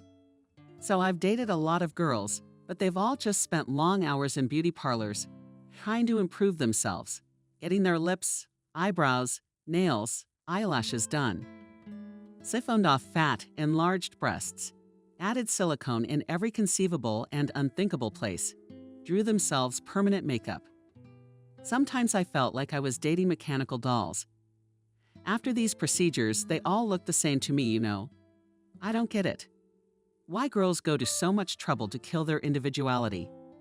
You're different, you're warm, you're real." He put his arms around her, pulled her against him. Sophia was dizzy with happiness again, and she was completely out of control. The next day, their whole neighborhood knew about this amazing news. First, of course, was Sophia, said Kate. Then came Eric and some friends of Jacob. At first, Sophia was very embarrassed. She is dating her boss, to think about it. But with time, she got used to it. She insisted on continuing to go to work as before. There were still no privileges for her. Everything was very fair and just. Jacob and Sophia, it seemed to her, had managed to separate work and personal life. For the first 2 months, everything went just fine, and the girl hoped that it would always be like this. "Wash the dishes, please, there's a mountain of them, and soon there will be nowhere to put them," Eric asked her. He was still in charge of the coffee shop. Sophia had been very tired the last few days. Whether from her studies, or from her new relationship, or from everything. Immediately, she wanted some kind of freedom. A regular free time that she could spend alone with herself like she used to. But now she didn't have a single free moment. Jacob was filling up her entire space. Sighing, she swore tiredly into the kitchen to do the dishes. And why couldn't they just buy a dishwasher? The process would be so much easier and more enjoyable. She looked down at her plate. Food residue stuck to it, greasy sauce stains, and a fit of terrible nausea swept over her. Sophia did not understand her reasons and immediately ran to the toilet. It was all right. She did not even vomit. however, continued to torment like a new recruit on the ship. Dishes are clean. I'll probably go home, said Sophia tiredly, taking off her apron. Everything's fine, worried Eric, confused by her appearance. You look sickly. I look fine. It's okay, sighed the girl. Just tired. And she left.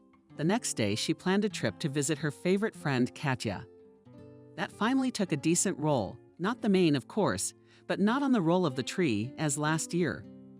The friend was so happy about her success that she decided to call the closest people to visit and celebrate it. Sophia bought a cake for this event, good champagne, and went to visit. Oh, darling, thanks for coming over for that cake. You shouldn't have. Kate was there to greet her. Sophia entered the apartment in high spirits. There were already 3 girls from Kate's acting class and a couple of boys from the same. She said hello to everyone and sat down on the couch. They played various charades, showed live pictures, and then it came to alcohol. Oh, don't pour, Sophia asked, because she felt nauseous again. Kate noticed this and sat down next to her. And sleepy, you're not feeling well? Concerned? Asked her friend. Sophia sat pale and was about to vomit. She realized it and rushed to the bathroom. Kate ran after her to support her hair. After this process, Sophia started to cry, sinking to the floor right next to the toilet. What's wrong with you? A concerned Kate asked. Should we call an ambulance? No. I'm fine now. Don't. Almost all the guests of the party, who were much more numerous than at the beginning, were crowding around the door. They were offering to help. Some offered a ride home, but Sophia refused. She didn't understand what was going on, and it scared her a lot. Could it be poisoning? Or an allergy to alcohol? One of the girls suggested. Or maybe she was just pregnant, joked one of the guys, for which he immediately got a punch in the back of the head from his girlfriend. This suggestion scared Sophia even more, but she was sure that was not the reason. She had had such urges from bad quality alcohol before, and Kate likes to save money on everything. Maybe she was saving money now too. Kate called Jacob to pick her up. But as soon as her friend brought the phone, Sophia Dahl snatched it out of her hands. What are you doing? Shouted, surprised by the behavior of her friend Kate. Don't call him now. He's busy. How could he be busy at 12 o'clock? He's working. Or maybe he's cheating on you, joked that shallow kid again. But then he and the forbidden one were asked to leave so he wouldn't embarrass Sophia with his inappropriate jokes anymore. Excuse him. He's a complete fool when he's drunk. Kate apologized for the guest. I don't even know how he got here. Jacob's really working. He's got an important project going on and he can't be distracted. Kate, I have a favor to ask, right? What do you want? Can you find someone here who's more or less sober and take me home in a cow I'm afraid to take? The friend looked around at the guests surrounding her. Everyone was already very drunk. Some of them had even had a chicken. Some were lying motionless on the floor. But in the very corner of the room by the balcony sat some quiet kid folding a Rubik's Cube. Kate immediately went over to him. Hey, can you take that girl over there home? Kate asked, pointing to Sophia, who was sitting staring at the floor. The guy didn't answer anything, but just nodded affirmatively. He drove Sophia quickly and carefully, and even helped her to the apartment. Sophia only peeked into the study to make sure Jacob was home. He was indeed sitting and working. All her worries turned out to be unfounded. He loves her very much. He would never cheat on her. She didn't bother to go in and strike up a conversation with him. He didn't care about her little problems right now. Sophia just laid down in the warm, soft bed, instantly falling asleep. All night long she was troubled by nightmares. And the fault was the words of that guy that creeped into her head. Maybe she was pregnant. The girl was always afraid of unwanted pregnancy. She wanted to study, build a career, and only then get involved in family life. So to be sure, the next morning she went to the drugstore and bought a test. It was negative. Sophia breathed a sigh of relief, but the nausea was still bothering her. It was clearly a sign of some kind of malfunction in her body. She decided to make an appointment for an ultrasound. Well, congratulations. You're a young mom now. You're eating right, you're taking care of yourself, and I'll see you next month. Then we can do an accurate analysis. You're only 3 weeks along, the doctor said. Sophia was in a terrible state. She felt frightened. Even real shock, she couldn't say a word for a minute. I'm sorry, she stammered, trying to say something to the doctor, and tears were already coming to her eyes. But the test was negative. Oh, these tests are so unreliable. Sometimes you have to do several of them to be sure of the result. And the only way to be 100% sure is to do an ultrasound. Why are you crying? You're so happy. You're what? Happy? I'm 19 years old. Sophia couldn't take it anymore. She tearfully left the office, holding the picture in her hands.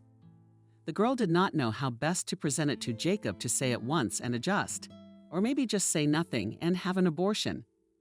These thoughts accompanied her all the way home. And still she decided to call her friend. Kate had never turned away from her, and she would not turn away from her now. Yes, Sophia, I'm in the middle of rehearsal. Do you have something urgent? No, Sophia lied, barely suppressing a sob. Maybe I'll come to you tonight. I have to talk to you. Oh, of course. You know I'm always ready to discuss the latest gossip. That's it. I'll see you later. And the friend dropped the call, and Sophia was left to her own thoughts. She didn't want to go home. It seemed shameful, even though she and Jacob had never discussed it. Maybe he wouldn't mind having children, but then all plans for life would go down the drain, because for the next 18 years, everything would be for the child. Of course, they could afford it.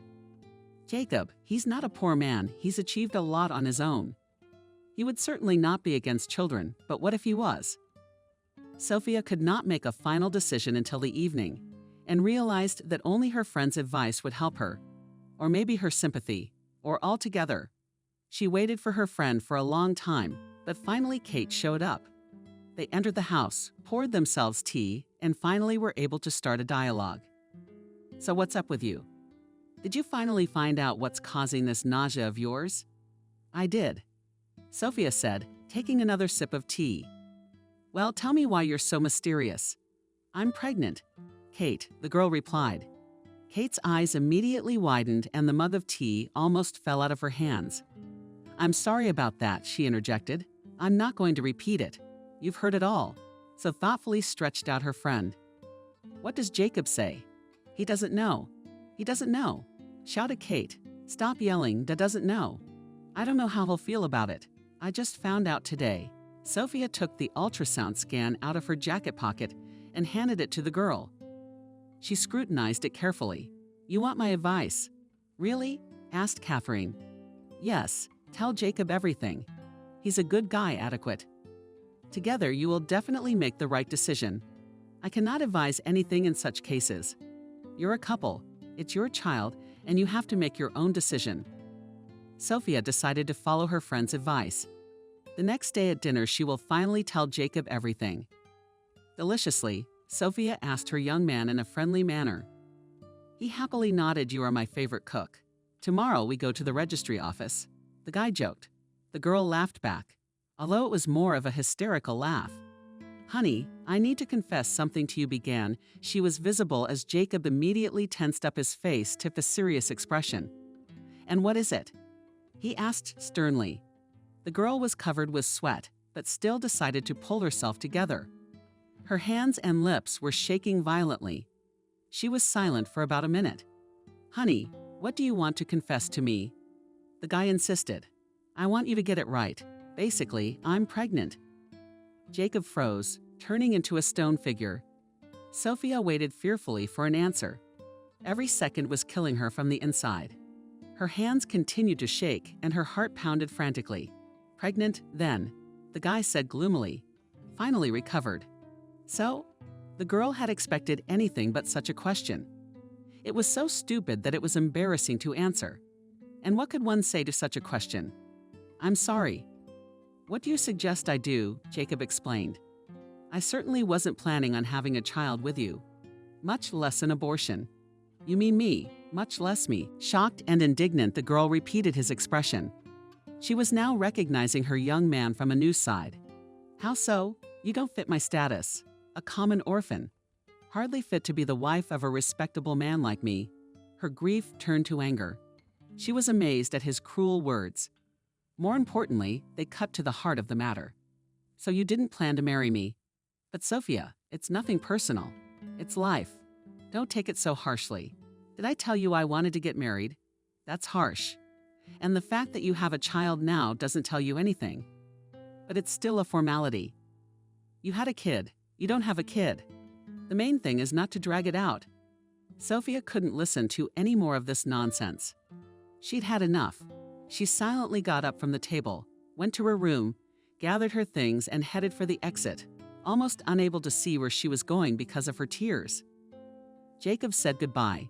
"If you leave, you won't find work anywhere else. No one will take you in with a baby in your arms."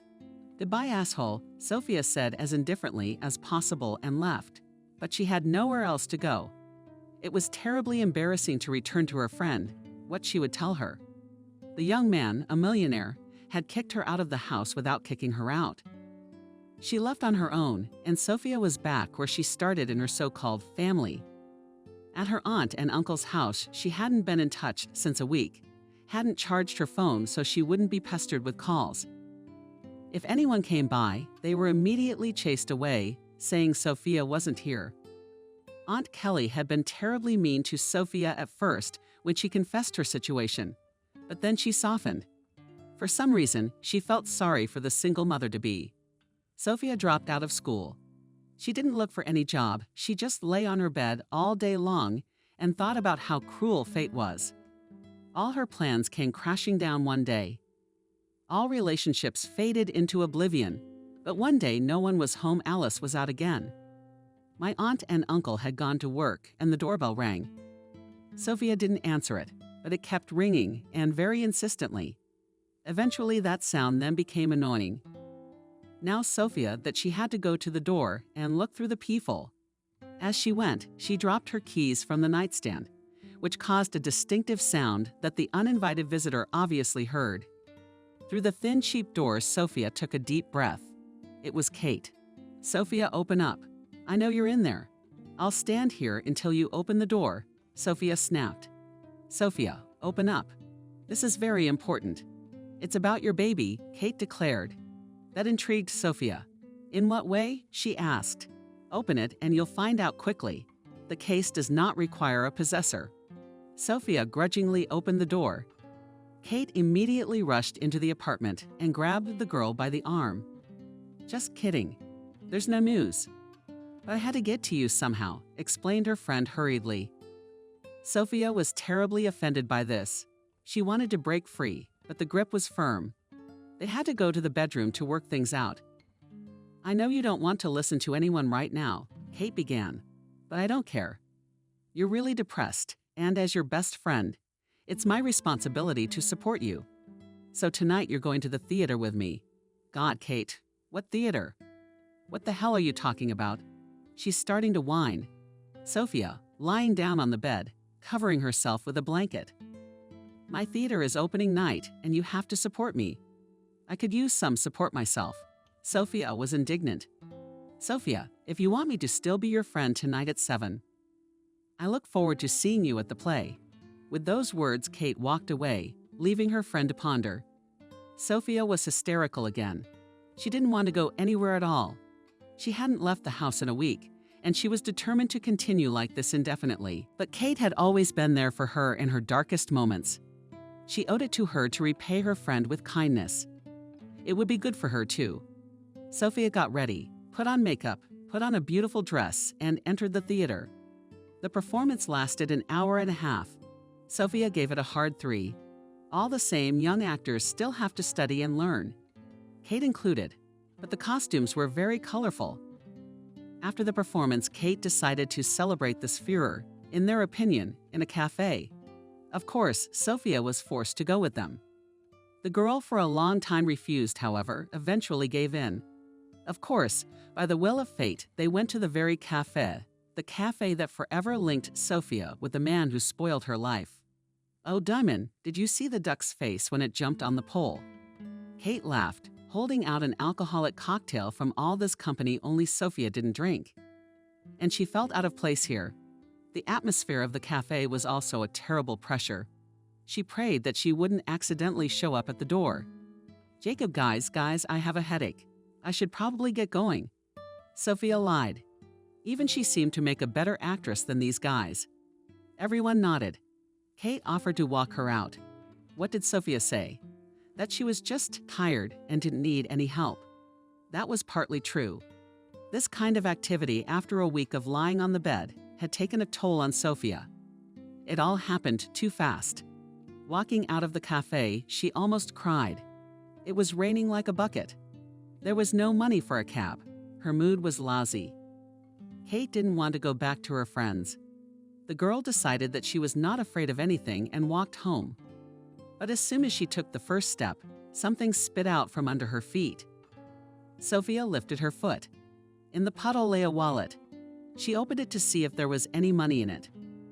Maybe she would have had enough for a cab, but there was almost nothing there.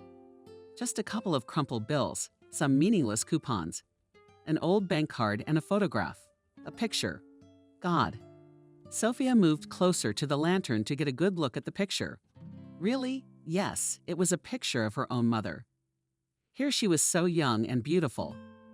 There was a reason everyone said that Sophia looked a lot like her mother, and so she was. Sophia stood in one place for a long time, not understanding how her late mother's picture had ended up in this purse. But she was too tired to think about it for long. After making her way to her beau's house, she quickly fell asleep. The next day, she decided to go to the very address that was written on the crumpled piece of paper. In Sophia's purse was just throwing that purse away. However, it was necessary to find out how the picture ended up here. The road led her to a huge mansion on the outskirts. It was somehow unbelievable. The house was so richly decorated on the outside that Sophia double-checked the address another 1,000 times. What if she had gotten the wrong place? But no, it was the right place. Sophia rang the doorbell. An elderly man in an expensive suit opened the door a minute later. "What can I do for you?" "Do you have an appointment?" he asked the stranger politely. He seemed to be an employee of the house. The inside of the mansion looked as rich as the outside. Marble floors, glass chandeliers. Hearing voices, a woman in her 50s came out to meet her. It seemed to be the lady of the house herself. She seemed very friendly. After hearing from the girl the reason for her visit, the woman immediately offered her a cup of tea and invited her into the living room. Sophia was interested in her appearance. She reminded her of someone. "My name is Lucy. It's very nice to meet you. So you said you found my wallet?" The lady asked anxiously. Sophia nodded affirmatively. She took the wallet out of her bag and handed it to the hostess. "Oh, thank you, and I searched it. There's nothing of value in it, just one. A picture very dear to me," the woman confessed. "To be honest," Sophia began, taking a sip of tea, "that's why I came to you." The woman raised her perfectly painted eyebrows in surprise. "I'm listening to you. Where did you get this picture?" "It's an old close friend of mine." The woman smiled. "My Maria. She and I were actually very close in the past," Lucy said, stroking the photograph as if it were warm and alive. "You see, this is my mother," Sophia said. What's the woman's reaction? "So you're my monkey's daughter. I didn't know she had children. I haven't seen her in a long time. I thought she was living abroad now. She's dead," Sophia said sharply. The woman's face immediately darkened, her eyes darkened, her lips quivered. "How long ago?" she asked quietly, as if afraid to cry. "It's been 10 years. But explain how you know her. Didn't your mother ever tell you about you?" "Of course she didn't. Honey, she and I had a terrible fight when we were young, and we never saw each other again." "What was the quarrel about, if it's no secret?" Sophia was interested. She wanted every detail. For some reason, she felt a connection and support when she heard that this woman knew her mother. "There were no secrets. We were both 18 when we were young. Stupid, naive girls.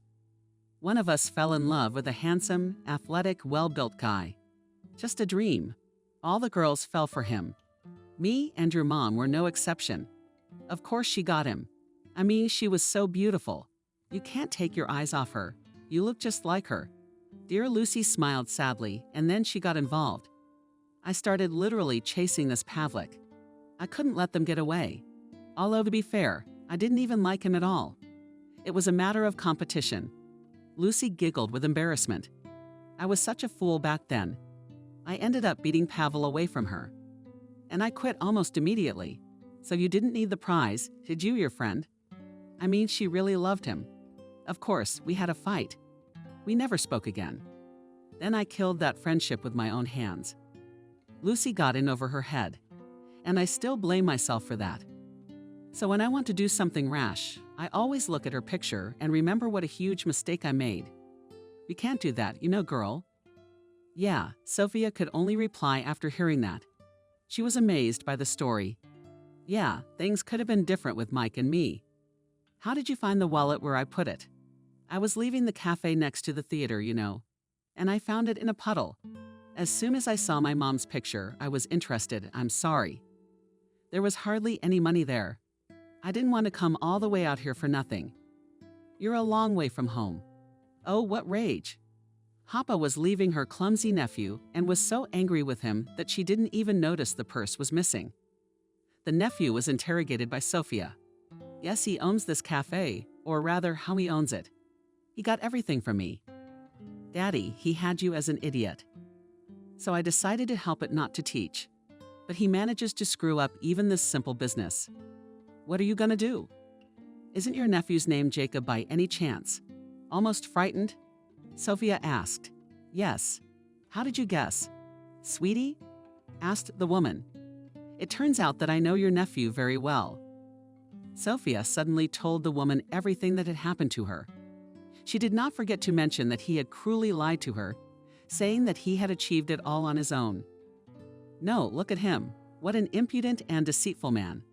The woman was outraged. When it all came out, Jacob finally had to answer for it. Lucy threatened him with disinheritance, after which Jacob had to recognize the child.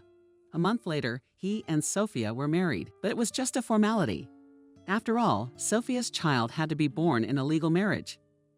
Now we can divorce indifferently, Sophia said, throwing the documents to the guy on the table. She herself is already afraid of the baby. It was born 3 days ago. And of course, the first thing the young mother was going to do was to end this horrible story. Jacob silently signed the papers and they were officially divorced. What a relief it was for both of them. Sophia no longer felt anything but disgust for him. As for his feelings, that remained behind the scenes, as they say. Lucy had made the newborn they named Dimitri their heir instead of Jacob.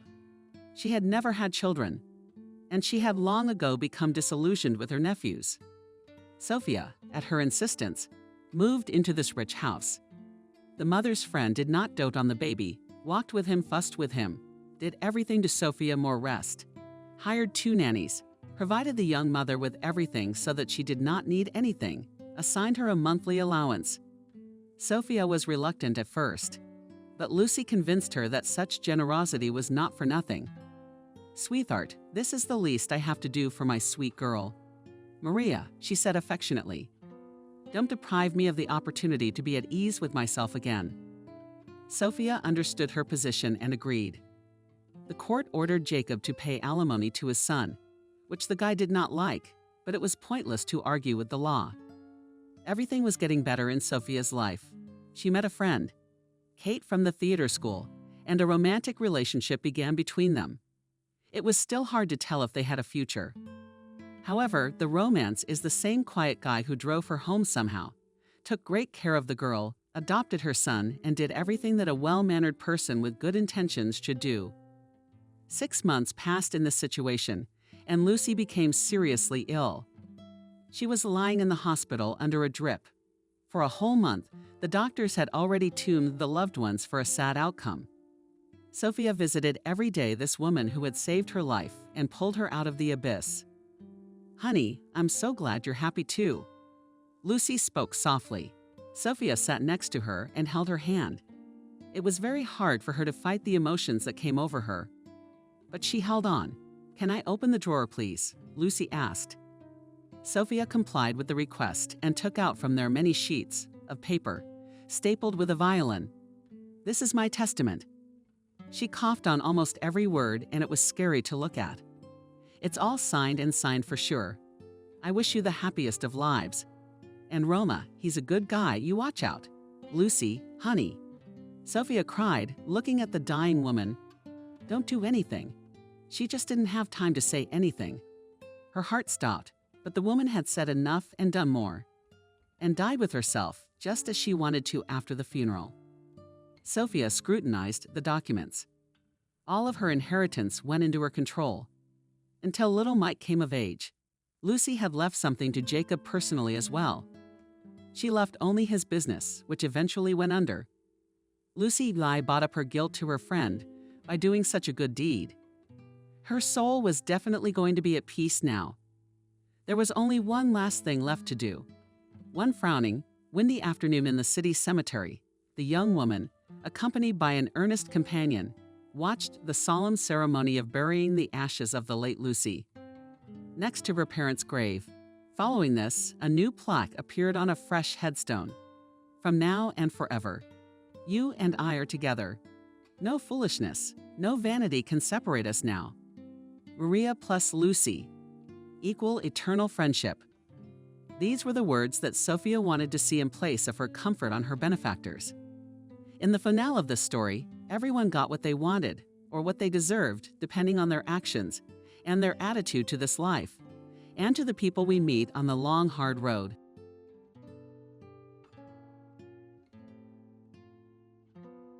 Subscribe and click the bell. Betty looked out of the cab window at the cityscapes running by and smiled. She was on her way home from the airport, her business trip unexpectedly postponed. The chief had called her boss, with whom Betty was already preparing to go through passport control, and informed her that there was no need to fly anywhere today. "Let's go home." Clara, the chief accountant of their company, ordered. "Today we rest. Tomorrow I'll see you at the office." Betty couldn't believe her sudden good fortune. A whole free day and Mason, just at home, took a vacation for a week, and daughter Molly flew with her parents to Miami. Finally, she and her husband would have some alone time. They needed it so badly. After all, lately both of them catastrophically do not have enough time for each other. But before it was different. Compliments, admiring glances, walks, romantic acts, surprises without reason, and talk about everything in the world. When did it change? With the birth of her daughter, or with Betty's going to work after a prolonged maternity leave? The woman couldn't remember the exact moment when Mason began to drift apart. It seemed to have been going on for about 3 years. Betty missed her spouse's jokes, attention, and care. She sincerely missed her formerly loving husband. The mere sight of him made a woman feel loved and attracted. Of course, Betty understood. Mason has a serious job. He often has to fly to Boston, where their company opened a large branch 4 years ago. He practically lives there, sometimes staying for weeks at a time, tired. It's understandable that he doesn't have time for romance. No, Mason honestly fulfilled all the duties of a husband and father, provided their family with everything they needed, spent his free time with his daughter, never gave up household chores. Yet Betty realized it was time for a change. She wanted that warmth back. This free day to spend alone with her husband was just the right thing to do. It would be good for their relationship, as if fate itself were helping them. Betty quietly opened the door with her key. She wanted the effect of surprise, to see her husband's surprised and delighted face. She tiptoed into the hallway. From their bedroom came Mason's quiet voice. He was on the phone, probably being disturbed from work again. He often received calls and texts, even at night, and on weekends or holidays, he could easily be called to the office or to the site. What can you do? He was an important person in a large construction company. But the paycheck was right. Betty was not the kind of wife who threw tantrums at her busy husband, demanding attention. She understood that her husband was trying for the sake of their family, even felt sorry for him, and was grateful to him for this work and was proud of such a busy and irreplaceable husband. And now the woman did not interfere with Mason, lurked at the front door and decided to let him finish his conversation and then discover his arrival. But her husband's tone was strange, clearly non-businesslike. Betty involuntarily listened to the words, "Sweetheart, but I'll make a deal. They'll give you a few days of rest, come." Why would I pass up a chance like that? "Don't worry, I'll take care of everything. I'll buy you tickets, of course, but when else will it happen that my wife will go on a business trip for a week? She rarely goes on business trips, and then there's my daughter at the sea. Jenna, you wanted to see the Capitol. I'll give you a tour." Betty couldn't believe her ears. Is this really happening to her? Her husband is now cooing with some lady and even calling her over to their place while his wife is away on business. Mason has a mistress. Betty really wanted to explain the overheard conversation to herself in a different way, but her imagination was clearly lacking for a different version. And what else could she do to justify all this? Sunshine. "Come here. My wife's on a business trip." Mason almost cooed into the phone, speaking tenderly and affectionately. He hasn't spoken to his wife like that in a long time. Apparently, the unfamiliar Jenna had decided to come to New York after all. That's great. Mason was sincerely happy. "I'll meet you at the airport. I have such plans. We'll have a great time." Yeah, whatever you want." "Oh, you're so beautiful. I'm looking forward to it, too." The conversation seemed to be coming to an end. Betty crept back to the door on shaky legs and slipped out onto the landing. She decided not to show Mason that she had heard him on the phone with someone named Jenna, a beauty by the looks of it. At least that's what he called her. Yes, Betty had no doubts about the superior looks of Mason's date. Her husband had always been an aesthete. The woman entered the apartment a second time. Now she purposely slammed the door loudly, signaling her presence. Mason stepped out into the hallway. Betty watched carefully as the confusion, surprise, and disappointment in his eyes was gradually replaced by amazed joy. Her husband had always been excellent at self-control. Now he quickly pulled himself together. If Betty had not heard this conversation, she would not have noticed that her arrival was not a happy news for her husband. "You're back," he smiled broadly. Mason was good at hiding his frustration at the lurking plans. "What kind of actor?" "Rescheduled a business trip," Betty replied. Her heart was pounding furiously, and her head was starting to hurt. "Were you upset about it?" Mason asked. "You're just not wearing your face. I felt sick in the cab." Betty lied. "I want to lie down." She went to the bedroom and, without undressing, fell in their big bed, trying not to think about the fact that perhaps her husband was planning to invite his mistress here. How could this be? They had been through so much together, had traveled so long and hard to build their prosperous, happy family, and had overcome all the difficulties together, shoulder to shoulder, always supporting each other, so many small and big victories behind them. Periodically, Betty would learn that the husband of one of her colleagues or friends had a mistress. Outraged and certain that it would definitely never happen in her family. And now this conversation. Her head ached, growing increasingly nauseous. Mason, seeing his wife lying pale and in a state of flux, was alarmed and brought her painkillers and a cold compress to her forehead. Had it not been for the overheard conversation, Betty would now be glad of such care. But then she wouldn't have been sick, either, because she'd been overexcited and her blood pressure had skyrocketed. Pressing her fingers to her temples so that the headache was easier to bear, Betty thought back to her and Mason's acquaintance. It had been a fun, carefree college time. The girl was relaxing in a club, in the company of classmates. There she had been noticed by him, a charming fellow with a wide, white-toothed smile, witty and cheerful, who could dance, unlike Betty herself. "What a handsome boy," Kelly remarked, a childhood friend. "Lucky you, don't miss out." And Betty? Yes, Mason was a prince, but right now she just wanted to have fun with her friends. She had no plans for romance, much less a serious relationship.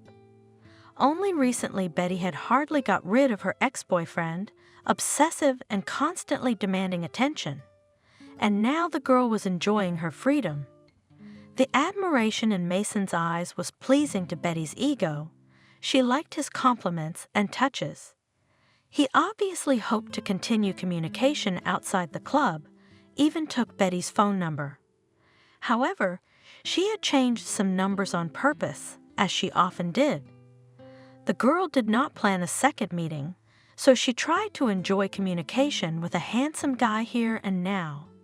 And then their student company decided to go to another club, closer to the house where Betty lived. The girl said goodbye to her new acquaintance, who was upset by this news. Mason then gently took her narrow palm in his, kissed her hand gallantly, and said, "I'll call you back. I really liked you. You're so beautiful, so special. I won't let you go." Betty smiled. She felt like a real princess at that moment. The girl was always popular with the opposite sex. She had what is called a model appearance. Tall, slender, long-legged, her shiny brown hair falling below her shoulders, and emerald green eyes, regularly received admiring glances and compliments, and each time it was very gratifying. As she did now, Betty smiled sweetly at Mason, whom she thought she would never meet again. And she got into the overcrowded car of her classmates, where her friends were already waiting for her. The merry company drove through the night streets of her hometown for a long time. The students laughed, sang their favorite songs, made plans for the approaching summer, and Betty, to her surprise, couldn't stop thinking about Mason. It wasn't the first time she'd given a guy the wrong phone number, only now she regretted it for some reason. And she felt guilty about lying to her new acquaintance. The first person Betty saw when they pulled up to the club was Mason.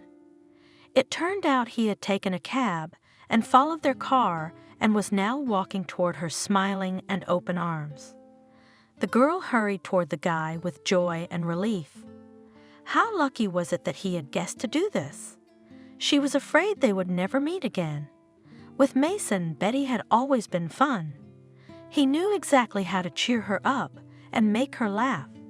Next to him, she felt safe from everything in the world and very loved. She realized that if she needed him, Mason would do everything possible and impossible for her. And it was very pleasant. And Mason had somehow gained authority among Betty's friends, which was very important to her. And this could not but make the girl proud of her for such a witty and communicative young man. He, like Betty, was a student, a third-year student, but he was studying at another university, an architectural and construction university, and was already working part-time for a friend of his father's. Betty, on the other hand, was fully immersed in her studies. Her parents offered her to enter the University of Economics to study accounting. The girl didn't mind. By the end of the 11th grade, she had no special preferences. An accountant, so an accountant. Vacancies will not be difficult to find later. Accountants are required everywhere. But Mason really loved everything about architecture and could talk about his work for hours. Betty loved to listen to his stories and look into the enthusiastic eyes of her favorite person. She had no doubt Mason would be a great success in life. In their 4th year, the couple decided to consummate their relationship. They were sure of their feelings for each other. "I've found my destiny.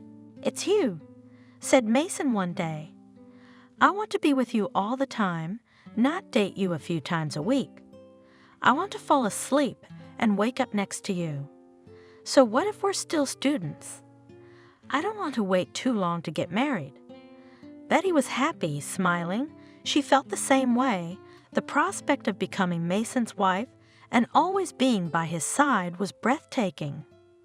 But parents on both sides actively opposed the ideas of the young ones, motivated by quite logical facts. Both are still studying. On their feet did not become, there is nowhere to live. Where to hurry? Meet and get married later, when you finished your studies and found a job. And then Betty thought of telling her parents that she was expecting a child. So her mom and dad and her future mother-in-law quickly organized a wedding. "That's a lie, of course," said Mason. "But what can you do if they need a good reason?" "It's their own fault," agreed Betty. "Well, what if it's true? What if we really have a baby?" Mason suggested, "I really want us to have a baby. I'm already working. We'll live in my grandmother's empty apartment. I'll finish university. I'll be made the head of the department at once. The chief has already promised me a place, so I'll feed us." "That's a great idea." Betty was happy. She suddenly realized that she really wanted a child from the man she loved. It would be the happiest and most beautiful baby in the world. But for some reason, the attempts of the young ones were not successful. The cherished pregnancy did not come. True, then this young married couple did not particularly care. And without that in life was a lot of interesting parties, friends, studies, traveling. When the newlyweds admitted to their parents that there was no child, they didn't even get angry. By that time, adults sincerely loved the second halves of their children and considered their decision to get married a correct and responsible step. They only laughed at the ingenuity of Betty and Mason and hoped that they would not delay their grandchildren. And then, finally, the diploma. Betty and her husband are now young professionals. Mason, as promised, was promoted to department head. Betty got a job as a bookkeeper at the mall. Now they were making their own money for a living. Not much, of course, yet, but their parents continued to help out as a matter of habit. So they had enough not only for food and utilities, but also for fun. "How good you are." Kelly, Betty's friend, admired her. "You've done so well in life." "I don't believe in fairy tales about early marriages falling apart. But I've been dumped by a guy again, and all I get are assholes." Betty sincerely pitied the woman who had failed in her personal life and thanked fate for sending her such a faithful, loving, reliable man as Mason. Her friends and coworkers were constantly complaining about their boyfriends and husbands. During these conversations, Betty felt a little awkward. She couldn't keep the conversation going, for she had nothing to reproach Mason with. Time passed. The newlyweds gradually managed to establish a household. Mason and Betty were homeschooled children, cared for by their parents.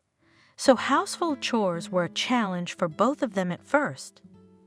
It turned out that Betty's long hair quickly clogs the drain, dishes do not wash themselves, dust in the corners accumulates incredibly quickly, and regularly ordered food in the restaurant hurts the family budget.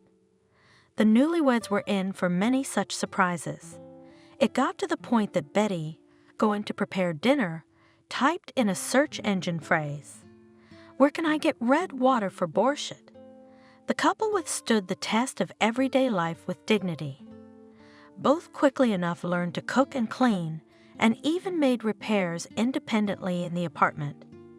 Their marriage was waiting for another test of durability. They were married for 5 years, and the family still had no children. Even Kelly managed to give birth to a son. However, she raised her Ethan alone now. His father considered himself too young for such responsibility and disappeared in an unknown direction. But Betty was still almost envious of her friend, looking at her miracle, a tiny cute little baby boy, and desperately dreamed of her own baby. Mason, too, was eager to be a father. The hospitalizations began. Betty was diagnosed with serious reproductive problems. Medications, ultrasounds, tests, treatments. All this exhausts both mentally and physically, but for the sake of her dream, the girl did not give up. Mason was by her side and supported her spouse in everything. Probably, this is our punishment for lying to our parents then, as if we were expecting a child. Betty sighed sorrowfully, looking at another negative pregnancy test. Come on, we meant well, and we didn't do anything wrong. And don't get upset. Everything will work out. But it didn't. When all possible treatments had been tried, the doctor recommended echo. Betty and Mason were sure they would soon be parents. But 3 tries and no success. Betty lay on the bed and just stared at the ceiling. There was no more strength left to cry. She realized she was never going to be a mother. It was all useless, and she didn't want to torture her own body, to hope again and then be disappointed. And then Mason came up. Shall we try again? He said, only once. I read the forums. Some people only get it on the 8th, 9th try. We're on our 4th. Let's do it. 4th try, and that's it. If we fail again, we'll take a kid from the orphanage. Do you agree? Betty jumped up on the bed. She once suggested her husband to look at orphan profiles, but he flatly refused. He wanted a child of his own blood. He didn't want to raise a stranger's son or daughter, but Betty didn't care. She dreamed of giving love and warmth to a tiny, defenseless human being, even if not born by her.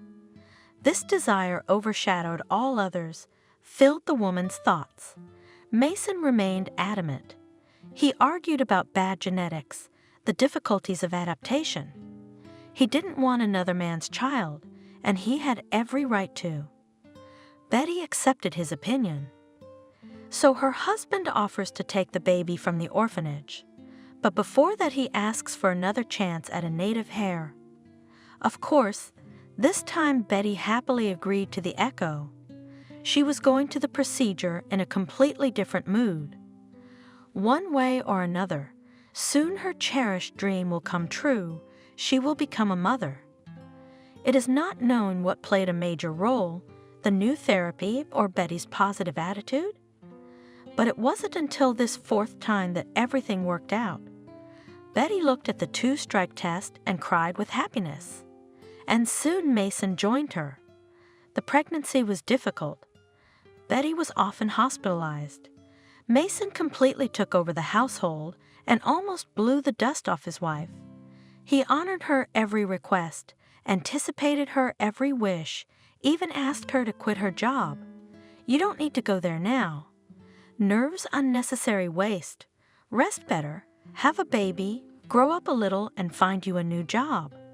My salary is enough for everything, and next year I'll be promoted. Betty happily plunged into the life of a housewife. A beloved, loving husband, a cozy new apartment, and soon there will be a baby. What more do you need to be happy? Oh, Betty, you are a clever woman. You have organized your life so well. My friend Kelly, who often came to visit, said approvingly, not like me, a single mother who is torn between work and my son. Ethan was already in 1st grade. Kelly did look tired, thin, anxious, always in a hurry. There's a reason I told you at the club. Don't let him get away. He's a great guy. Remember what I said? I do. Betty agreed. She texted Mason the wrong phone number that night, and if he hadn't followed them to the club, none of this would be happening now. It's scary to imagine. And then Molly was born. There was no limit to the happiness of the young parents and the newfound grandparents. Now their family became even stronger and happier.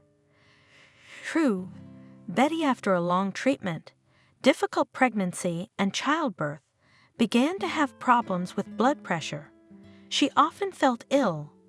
Mason in these moments perfectly coped with the baby, bathed his daughter, fed her from a bottle, entertained the baby, even swaddled the newborn. And he was just as good at it as Betty. Molly grew up bright and active, but very sickly. She often caught colds and bronchitis in the garden, so Betty had to delay going to work. The maternity leave dragged on until her daughter was 5, and then Kelly invited her best friend to her firm. There was just a vacancy, so the women became colleagues. Life fell into place.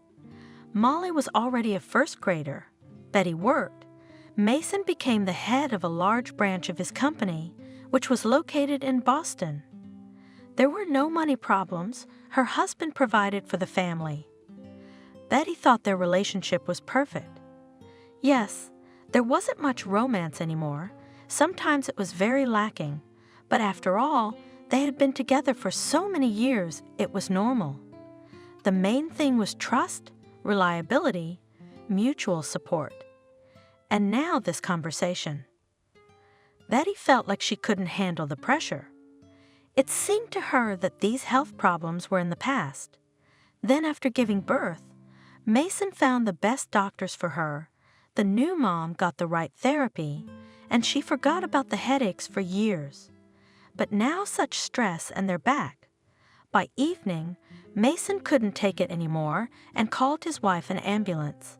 She was diagnosed with hypertension and taken to the hospital. She had to lie down for about a week. During that time, the woman pulled herself together. She has no right to beat herself up like that. She has a small daughter and a beloved husband. Yes, he made a mistake, but Betty doesn't know the situation. Maybe it's Jenna, the unknown Jenna, who has tricked him around. Betty is not going to give up just like that. She's been building her strong, happy family for a long time. She and Mason have done everything possible and impossible together. And now she's gonna give her husband to some skank? No way! That's the last thing we need. Molly needs a father. She needs a reliable, caring husband. Betty will fight for her family. This decision gave the woman strength and vigor. There was plenty of time at the hospital to get busy searching for the beautiful stranger. Betty only knew her name so far, but in the age of social media, that was enough. First of all, the woman set about monitoring her husband's accounts. Mason had a lot of friends and subscribers, colleagues, friends, partners, just acquaintances. Jenna among them was enough. Betty rejected ladies of age immediately. Then it was the turn of women who did not reach the aesthetic tastes of her husband. Mason always preferred beautiful, slender, well-groomed girls like Betty herself. The remaining Jenna beauties from her husband's pages were 3. These young women didn't look too suspicious, all of them showing off their own happy families on social media. Their profiles were littered with photos of their other halves. Who knows who they are, though?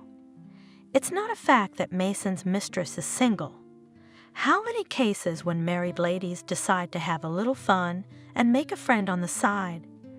And yet Betty's intuition told her that Jenna wasn't one of them. Suddenly, the search engine gave Betty several accounts with a note.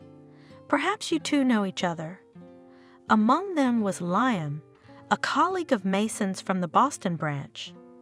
In the main profile photo, he was clearly posing from a corporate event, with their company logo in the background. Betty was interested. Her husband had never shown her pictures from the parties he'd flown to Boston for. He said he wasn't interested in collecting that garbage, and he hated being photographed. And now Betty wanted to see how their corporate holidays were going. If Liam had put a photo from the party on the cover, he'd probably have a couple more on his profile. Betty went to the page of her husband's colleague, and as she expected, he had a whole album of photos from corporate parties. The woman started flipping through the photos with interest. She noticed her husband in some of them. He seemed to be deliberately hiding from the cameras, and the photographer managed to capture only a glimpse of him, in a half-turn or from the back. Betty smiled. Mason hadn't liked to be photographed since he was a child. His mother had told me a funny story about it, but it wasn't long before the woman wasn't laughing. The next photo featured the three of them, Liam, Mason, and a beautiful, bright young woman with chiseled facial features. Betty's husband stood in the center. The lady was clinging to him in an overly possessive way, and he was naturally and habitually putting his arm around her slim waist. Something wasn't right here. Betty shifted her eyes downward. Each of the characters in the photos were labeled Mason and Jenna. Jenna. Betty seemed to have accidentally stumbled upon the one she was looking for. The woman quickly navigated to the girls' page. There were many pictures of her. The beauty clearly loved being photographed. You bet, with such appearance, just a supermodel. Jenna at a resort. Jenna in a luxurious restaurant. Jenna in the pool, and everywhere alone. How could a hottie like Jenna be alone? She can't be. I bet she's got a lot of dates. And suddenly Betty saw a picture from the sea. It was obviously some foreign resort. White sand, bright sunshine, palm trees, turquoise waves. Jenna was photographing the beautiful landscape. In the frame, apparently, accidentally got a man. He stood with his back to the lens. But Betty recognized her husband, his figure, the birthmark on his neck, and the t-shirt that she herself gave him. There was no doubt. This was the same Jenna her husband had called to New York for her business trip. The same mistress. And they're serious. They're even traveling to the sea together. Mason must have explained those trips to her as business trips, of which he'd had too many lately. Well, at least now Betty knows the enemy. Jenna was in her final year of university when she met Mason. It happened in a bar where she and a classmate were celebrating the end of the session. A handsome young man in an expensive business suit was relaxing at a neighboring table with a few friends, or rather colleagues. Those two were dressed in strict jackets and pants. Businessmen, probably. Christina, Jenna's dorm roommate and classmate, looked at them. They're all so cool. Come on, they're old for us, and they're probably married. Just let me dream. So cool, well-groomed, not like our guys. Continued to admire Christina. Having a couple of glasses of wine, she always became kinder to the opposite sex. Every man seemed to her almost a prince on a white horse. But the men in this nearby company did look attractive. Stylish, trim, handsome. One of them stood out in particular, gray-eyed, with a wide, white-toothed smile that made dimples appear on his cheeks. Jenna tried not to look in his direction. Look, they're looking at us, Christina said admiringly. Of course, you yourself do not take your eyes off them. So they look at you and are surprised. Calm down. Jenna, they are coming to us. Indeed, soon one of the men, not the one Jenna liked, came to their table.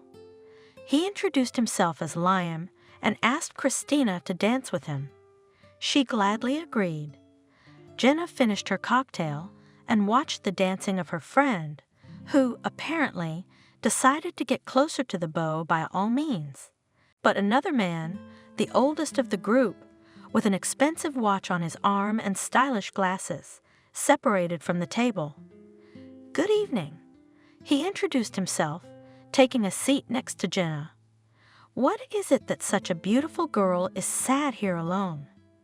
What a banal approach. From the representative of the older generation, Jenna expected something original.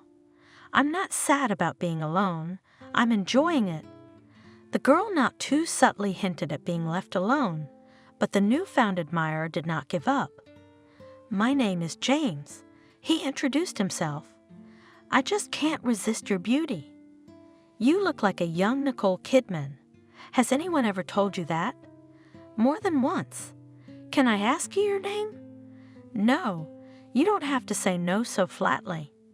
You just don't realize you're missing out on a great opportunity I could give you. Give me some peace for starters." Jenna was getting annoyed.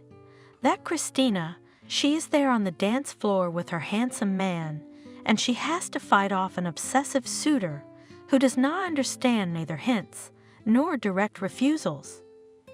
James, meanwhile, had moved closer to Jenna, and he was drunk. That partly explained his lack of judgment. Surely in ordinary life, this man is tactful and intelligent. Some people shouldn't drink at all. They turn into such animals. James put his hand on the back of Jenna's chair and looked at the girl with admiring eyes. It was unpleasant. She stood up, intending to leave, but the man held her hand, his palm firmly around her wrist. "Where are you going? We haven't even met yet." "I have to go. I'll walk you out." James jumped up from his seat. He never let go of my hand. "Let me go already." Jenna shouted loudly. He didn't think to loosen his grip. Perhaps he couldn't hear or understand what he was saying, the cocktails playing no small part in his behavior. James, instead of letting go of Jenna, suddenly hugged her. It was too much. The girl moved as hard as she could at the insolent man, her elbow right into his soft belly, and he awed and opened his arms for a moment. The man's eyes flashed with malice. It frightened the girl. Anything could be expected from a drunken stranger. She tried to slip away, but he grabbed her again. This time roughly and very tightly. Jenna felt pain. "We need to talk. Sit down," James asked. "James, what are you doing?" "Calm down." The gray-eyed man approached them.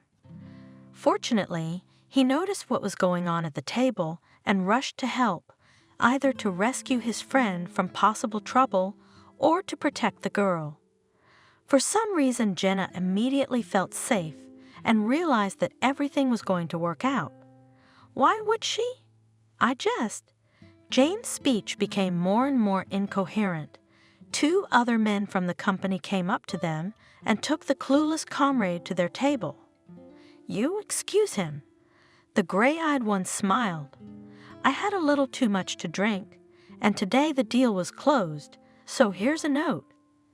"Thank you," replied Jenna. She couldn't take her eyes off the man's beautiful, intelligent eyes. The girl just drowned in them. He looked even more attractive up close than he looked from afar. For some reason, she wanted to run her hand over his cheeks, touched with light stubble. That had never happened to her before. Jenna painfully invented an excuse to prolong communication with the gray-eyed man. She did not want to part with him. Fate had taken pity on her, and everything had worked itself out. And Mason, Liam, and Christina, who had been dancing, came to the table. "Come on, land here. Look how cool the girls are." Christina laughed foolishly with adoration, looking at her beau. Mason stayed at the table, and Jenna realized it was because of her. A hot wave ran through her whole body. She was drawn to Mason more and more, like a magnet pulling her. Mason was a very interesting and witty conversationalist. He seemed to be able to hold a conversation on any topic, and Jenna wanted to agree with his opinions every time. She wished the evening would never end. It was unlikely that she would ever meet this man who had such a strange influence on her again. From the table conversations, the girl realized that he lives and works in Boston and came here on a business trip.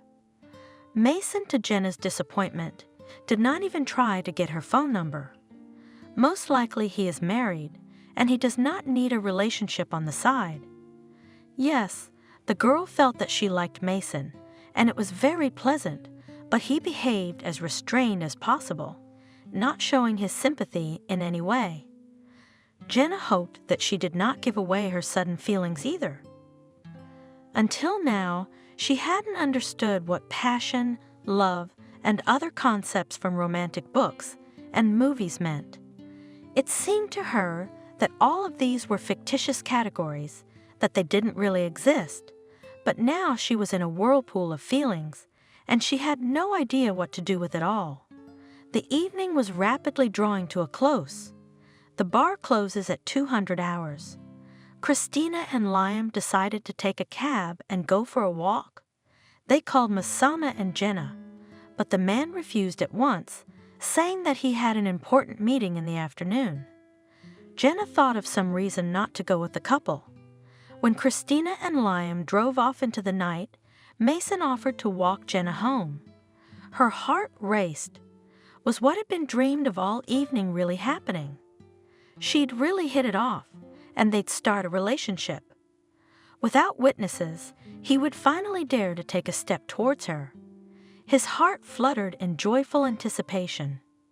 In the cab, the girl waited for Mason to kiss her, or at least to embrace her, but he again behaved a little aloofly, though he joked and smiled a lot.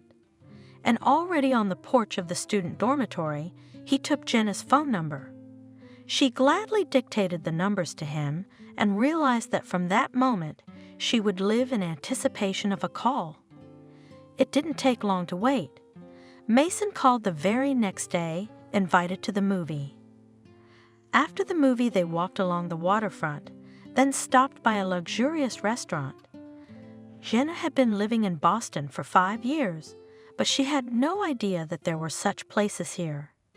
She felt a little uncomfortable, but Mason helped her relax, just covered her hand with his palm, and all the anxiety, worry, awkwardness disappeared as if it had never happened. Then he offered to go to his place. Of course, Jenna knew what that meant, and Mason realized that she knew what she was getting into, so he didn't insist, gave her the right to choose. Jenna agreed without the slightest hesitation. The corporate apartment was as upscale and presentable as Mason himself, stylish, bright, spacious, modern, and clearly designed by a designer. Jenna didn't realize whether the company had bought the apartment for Mason or whether it was just renting it to an employee, because the latter was often in Boston. That's how they started dating. That first night, the couple was cozy on the couch in the living room. Mason suggested Jenna not to go to the hostel at night, but to stay with him.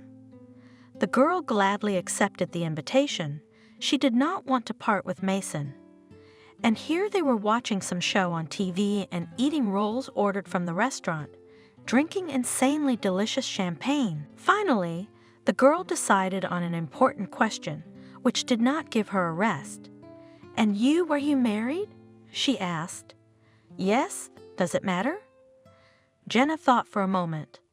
On the one hand, it really didn't matter. She feels happy around Mason. She wants to see the face and smell the smell of the man she loves, to feel his touch and bathe in his admiration and care, and to be a part of his beautiful life. Yes, Jenna wasn't lying to herself. She liked that Mason was so successful and wealthy, but that wasn't the only thing that attracted her to him. Far from it. And the wife, she was somewhere far away, New York. What did it matter if she even existed or not? On the other hand, Jenna realized that it is not good to have an affair with a married man. It is always a betrayal, and the outcome is often sad, even tragic sometimes. The girl herself many times lectured her friend Christina when she was too fond of unfree men. And yet, still Mason attracted Jenna, charmed, mesmerized. For the sake of being near him, she was ready to go over all her principles and moral turmoil. After all, Jenna is not going to take him out of the family, at least not until she is enough to feel, at least sometimes as a woman, this strong, confident, and intelligent man. Mason has shown Jenna a very different life. The girl came to Boston to study from the village, and it took a long time to get used to the city. There was a time when she was even shy to go with her classmates to cheap cafes and eateries. In her village, she did not see anything like that. Such places seemed to her too luxurious. She felt in them some lost and ridiculous. Gradually, Jenna settled in Boston. It was easier and more fun to adapt with her roommate, Christina, a country girl like her. Looking at other students and following their advice, Jenna learned to dress and make up so as to favorably emphasize the advantages of her appearance. And movie halls, cafes, and bars soon stopped scaring her. Boys, students, and even teachers began to pay attention to Jenna. The girl realized the power of her beauty, but was not in a hurry to use it to the fullest, not like Christina, who seemed to try to take from her freshness and youth all at once. Jenna, however, having seen different stories in her village and in the city too, had made up her mind. First she would study, get on her feet, and then she would organize her personal life, surely with a worthy and successful man. They will have a wonderful family, a perfect one. Jenna will never again live in the poverty of her childhood, and she will not return to her village. On the contrary, she will bring her mother and brother here. The girl had global plans, and she confidently went to the goal. She studied at her pedagogical university, but she did not plan to work as a teacher of biology and geography.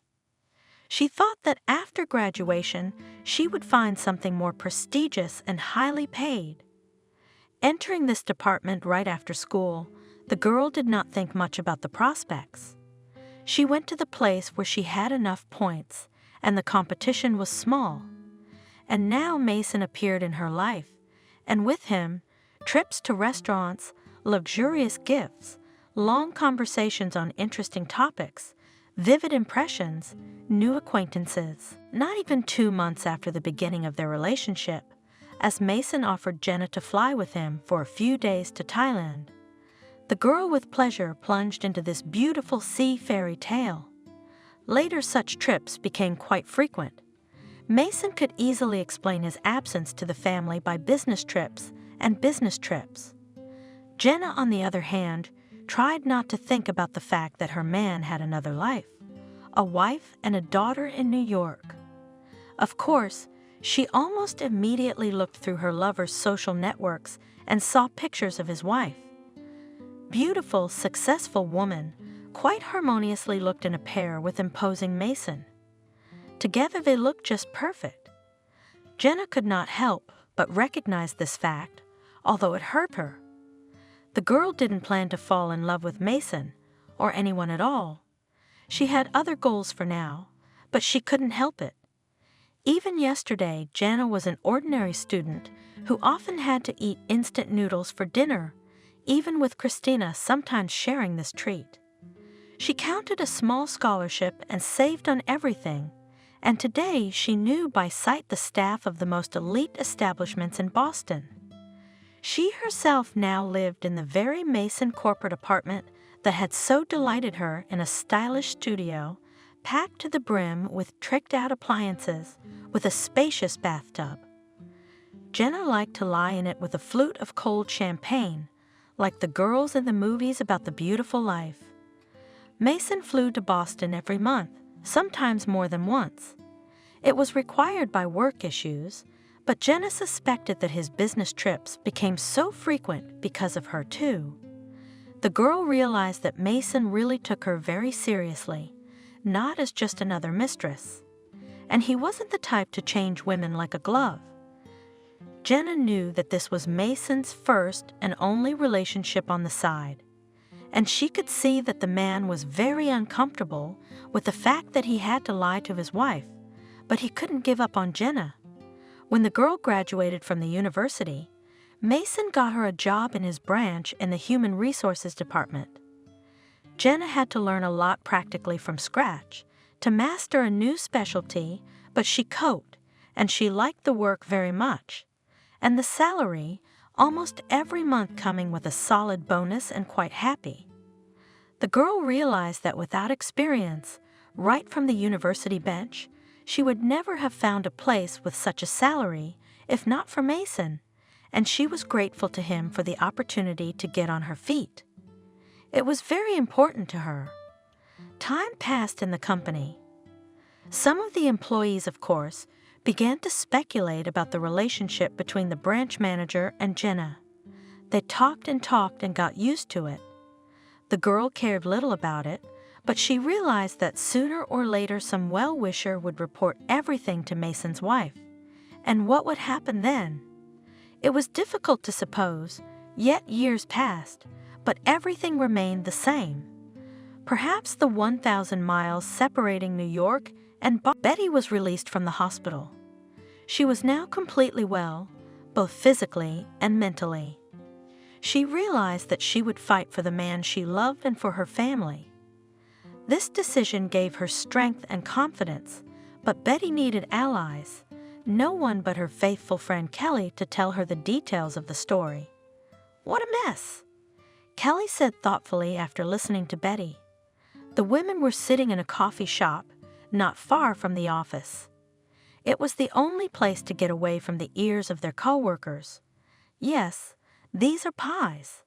I never would have thought that about Mason, the perfect husband and father from the outside.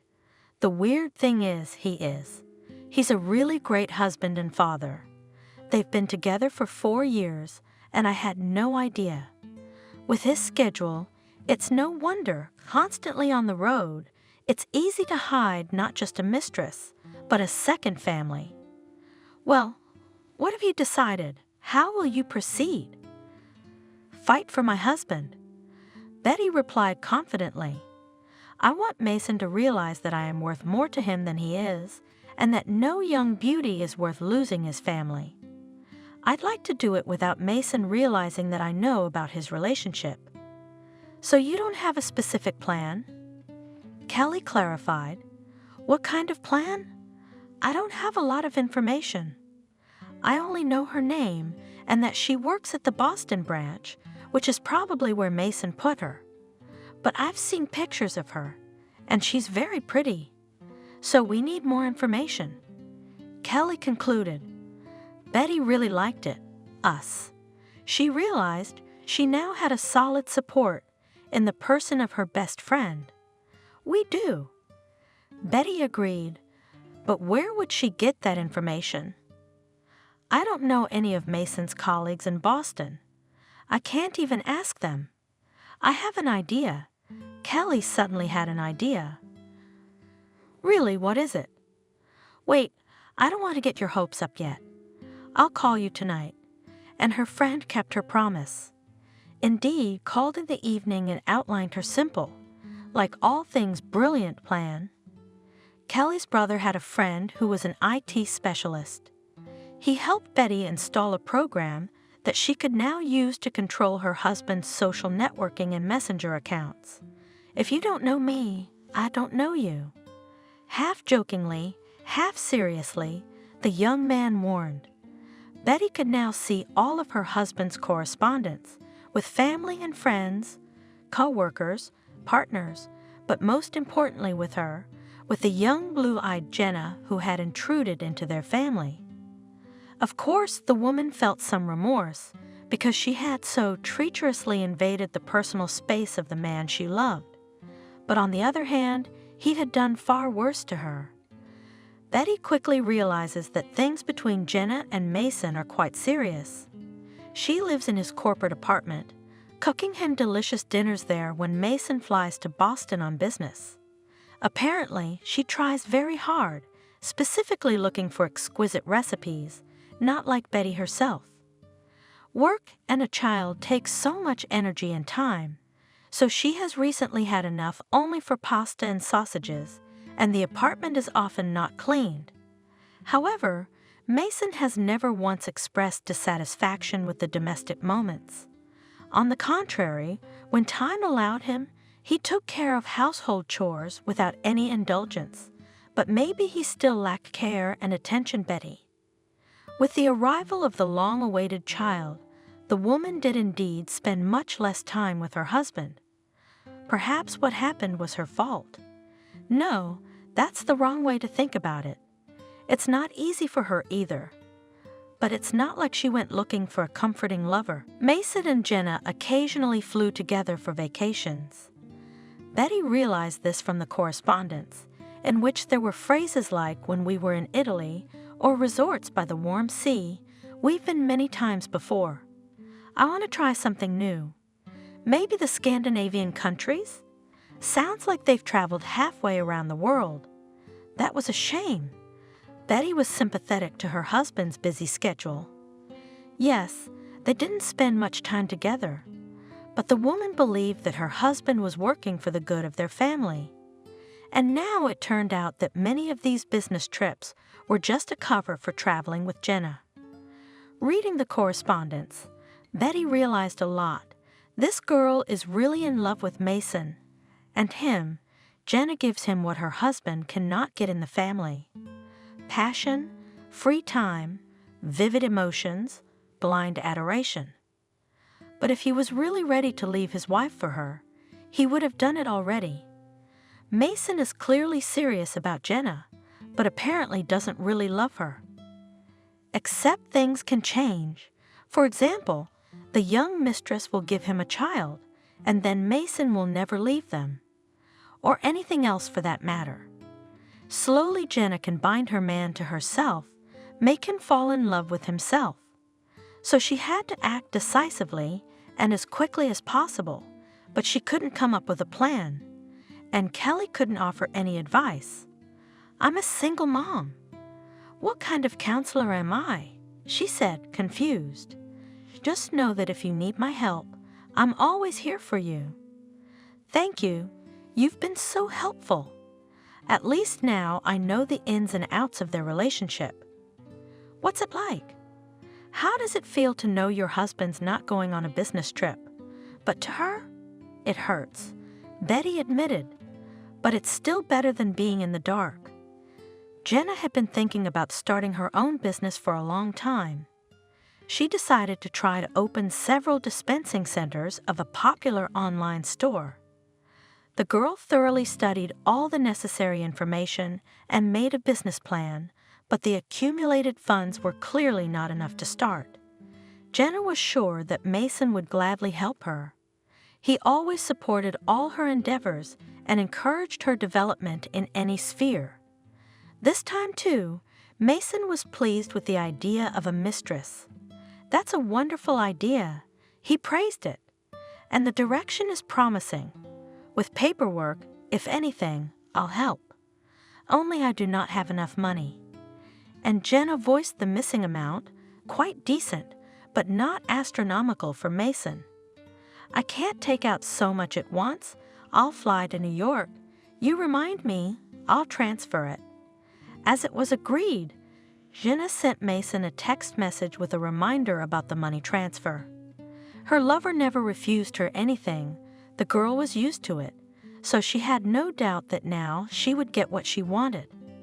But the message about crediting the funds did not come, and time was running out. It was necessary to pay rent, advertising, utilities, and purchase racks for storage. So Jenna texted Mason again, to which she received a reply that he was looking into the matter.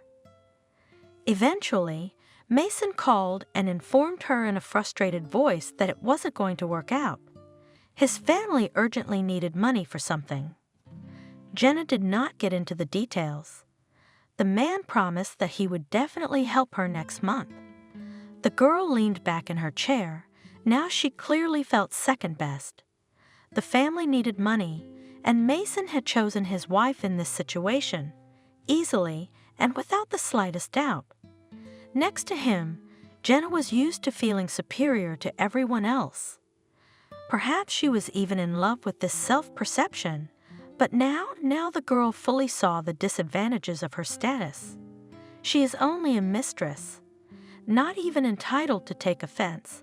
Mason does so much for her as it is. Betty, of course, read a text message from Jenna in which the mistress reminded Mason that he promised to give her money for business development. That message both pleased and angered the woman. At the same time pleased by the fact that the girl apparently takes good advantage of her husband's opportunities. Mason cannot ignore this. He is far from being a fool. The easier it will be to convince him of the mercantile interest of the mistress, which against the background of sincere love and affection of his wife, will look especially ugly. And Betty was outraged that Jenna is too bossy with her husband's resources and he, apparently, easily follows her lead. No way, Jenna. You're out of the family budget. That evening, Mason was late for work, and Betty had time to prepare a delicious dinner. Sitting at the table, her husband marveled at her culinary skills and praised the dishes. Better than a restaurant, husband confessed. I'm glad you like it, smiled Betty. How was your day? The usual. It was fine. I've just had my infinity breakdown, Betty confessed.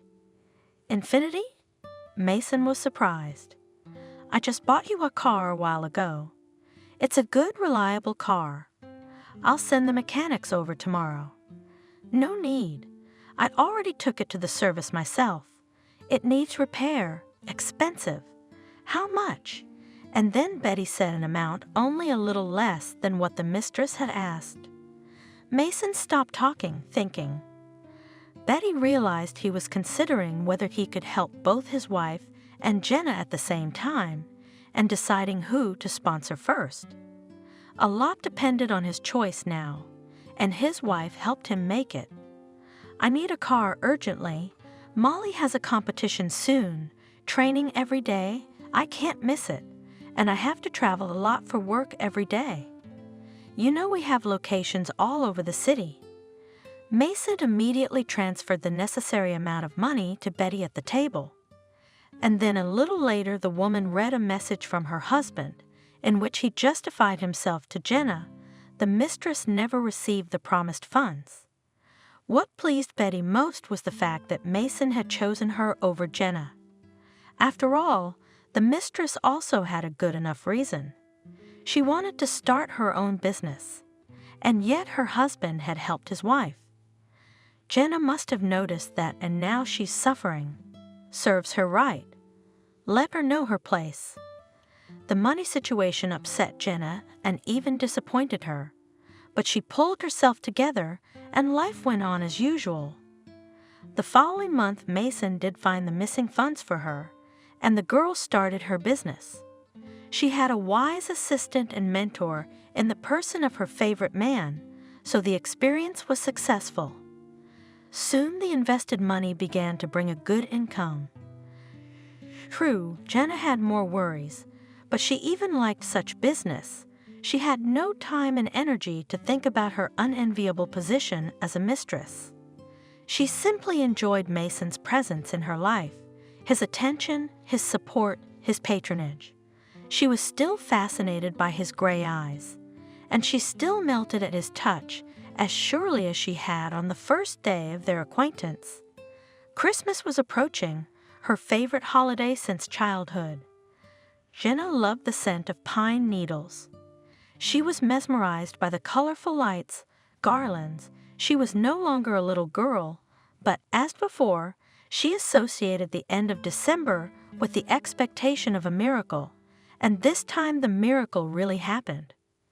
Mason sent a text message asking her to buy a beautiful new swimsuit instead of an evening gown for the corporate party. He suggested we fly together to the Arab Emirates on New Year's Eve weekend. Getting away for a few days from the hustle and bustle that always accompanies the end of the year sounded delightful.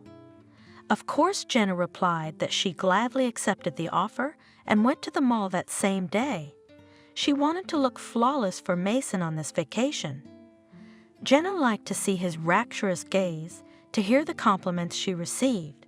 So she picked up a beach closet, maximally emphasizing the numerous advantages of her appearance.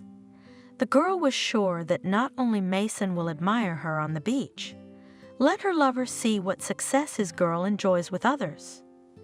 Jenna had read somewhere that it greatly increases the value of the chosen one in the eyes of men. The girl was already anticipating how they would splash in the warm waters of the Persian Gulf and rock out at the local discos, and then rest in the luxurious apartments of the hotel. The trip promised to be wonderful. Jenna tried to behave with restraint, but in the end she could not resist the handsome student from England. He was 3 years younger than her and seemed to have a real crush on the American girl. although Jenna immediately told him that their romance was purely resort for only a few days. The young man made her feel needed and admirable again, but Jenna realized that neither he nor anyone else could replace Mason. The pre-holiday weekend flew by like a blink of an eye. It was time to go home.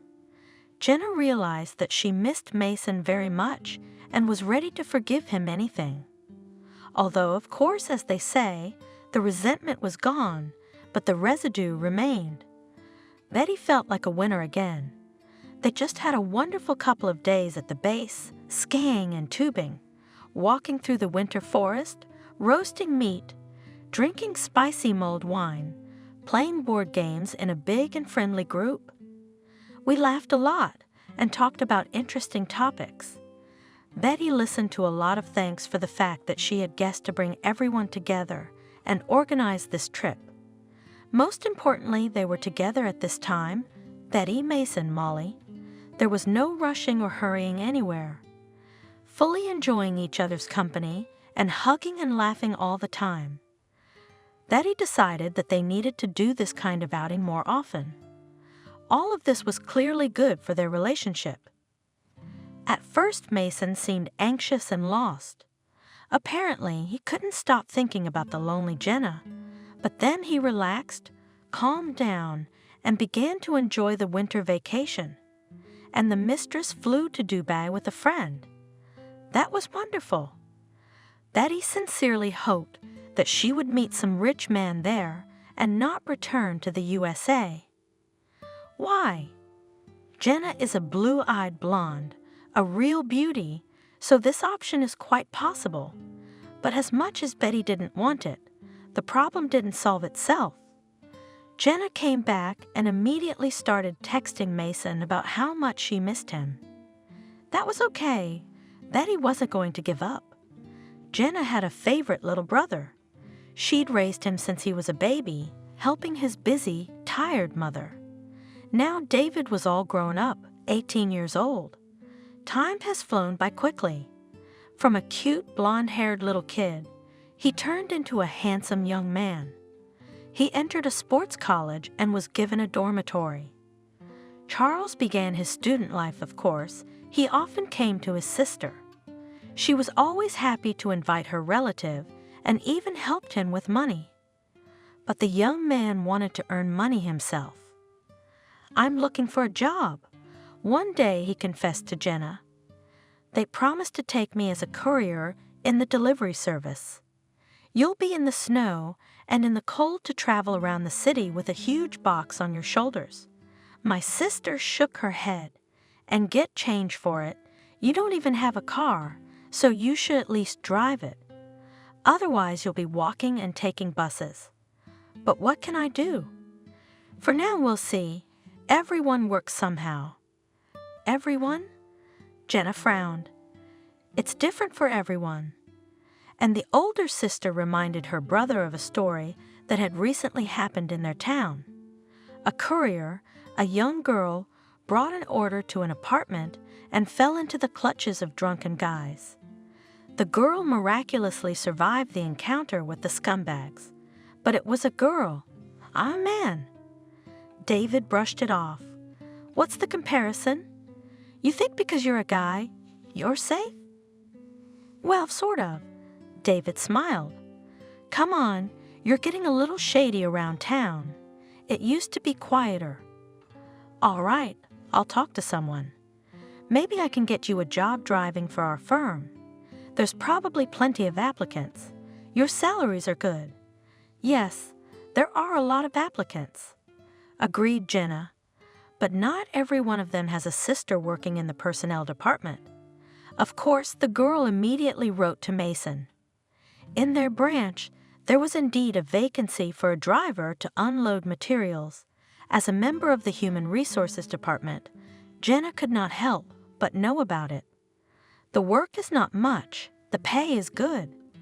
David would be able to combine study and work perfectly and would not need money.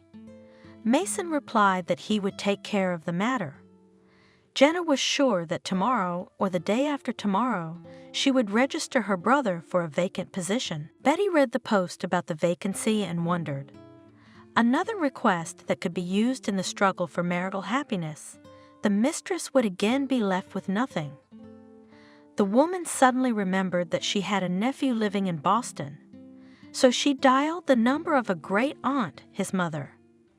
It turned out that the nephew works at a local factory, works hard, and gets change. The situation was perfect. Betty happily told her aunt about the job opening and promised to talk to her husband. "How did you know the Boston branch needed a driver?" Mason looked at his wife in surprise. She had just asked him to hire her great-nephew for the job, describing beforehand how important the relationship with those relatives was to her and how she wanted to help them. "I happened to run into Kathy, your boss's wife, at the mall." Mason wondered how bad the timing of all this was. After all, he'd promised a spot to Jenna's brother. "She's gonna be upset again, but we already found someone." "Mason, I called Human Resources. The position is still vacant. Say no to that person. Say it's taken." "Do you have any idea what my aunt did for me?" "I just have to pay her back. A good job for her son is what's needed." "Oh, please, for my sake." Mason heartily texted Jenna to tell her that he couldn't take her brother's job. Of course, the girl was upset. Resentment squeezed her heart. She even threw a plate on the floor in a fit of anger. Again, she was sidetracked. And the next day, the new driver added fuel to the fire. A radiant young man came to apply for a job. He happily shared that he had been told about the position by his great-aunt from New York, the wife of the Boston branch manager Mason. So once again Betty, without realizing it herself, had screwed things up. Jenna felt herself slowly beginning to hate the woman. She was the reason Mason repeatedly rejected her requests, and he was becoming more and more frustrating. It seemed that Mason was gradually burning out. Their protracted relationship was becoming more and more like a habit. Jenna was very sad to realize it, because the girl still wanted to be near him, to hear his voice, to see attentive gray eyes, and yet the girl realized more and more clearly that their romance would lead to nothing. She had realized it from the beginning, but then passion overshadowed all rational thoughts. Jenna felt herself next to Mason exceptional and unique. He seemed willing to do anything for her.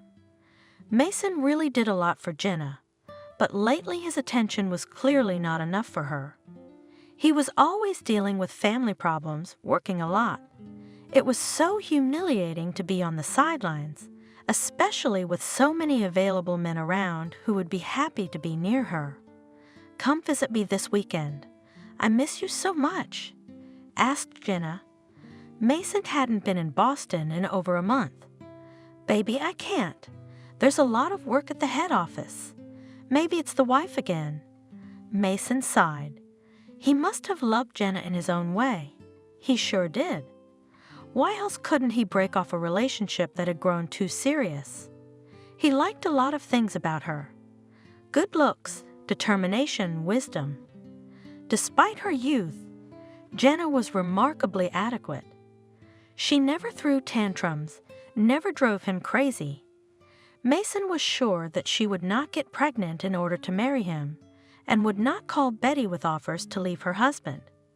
But lately, Jenna has been a little too jealous of his wife. Yes, indeed, there have been several incidents in which Mason has shown that family is more important to him than anything else, but he's never hidden that from Jenna. He admitted on their first date that he wasn't single, and several times during their time together, the man was ready to let her go when she wanted to leave. But Jenna had always come back, and Mason had been genuinely happy about it. He'd probably gotten used to having her around by now. Beautiful, in love, not too demanding, understanding. It was a shame that her behavior was changing. But maybe it's just some crisis in the relationship. It's necessary to be patient a little, and everything will be back to normal. Jenna sat with a glass of champagne in a bubble bath. Being a village girl from a poor family, she never dreamed of such a life. A high-paying job, luxurious interiors, her own small business, a beautiful car, and a man she loved. True, things were not so smooth with the man. He belonged to another, and lately it was indicated more and more often and more vividly. Just at one moment, everything went wrong, as if someone upstairs decided that Jenna had enough personal happiness. Mason's not coming again, citing work, but it's probably all about family. I wondered if she needed help. Would he give up his wife, his kid, his office to support her? I'd have to see if he'd lie. But it's a test, and the future of their relationship depends on how Mason reacts. If he drops everything and flies to her, they'll be together. No. Jenna will pack her things and go to her mother's village for a few months, quit her job. Mason will be there. The business will be entrusted to Christina for the time being. She's her right-hand woman now.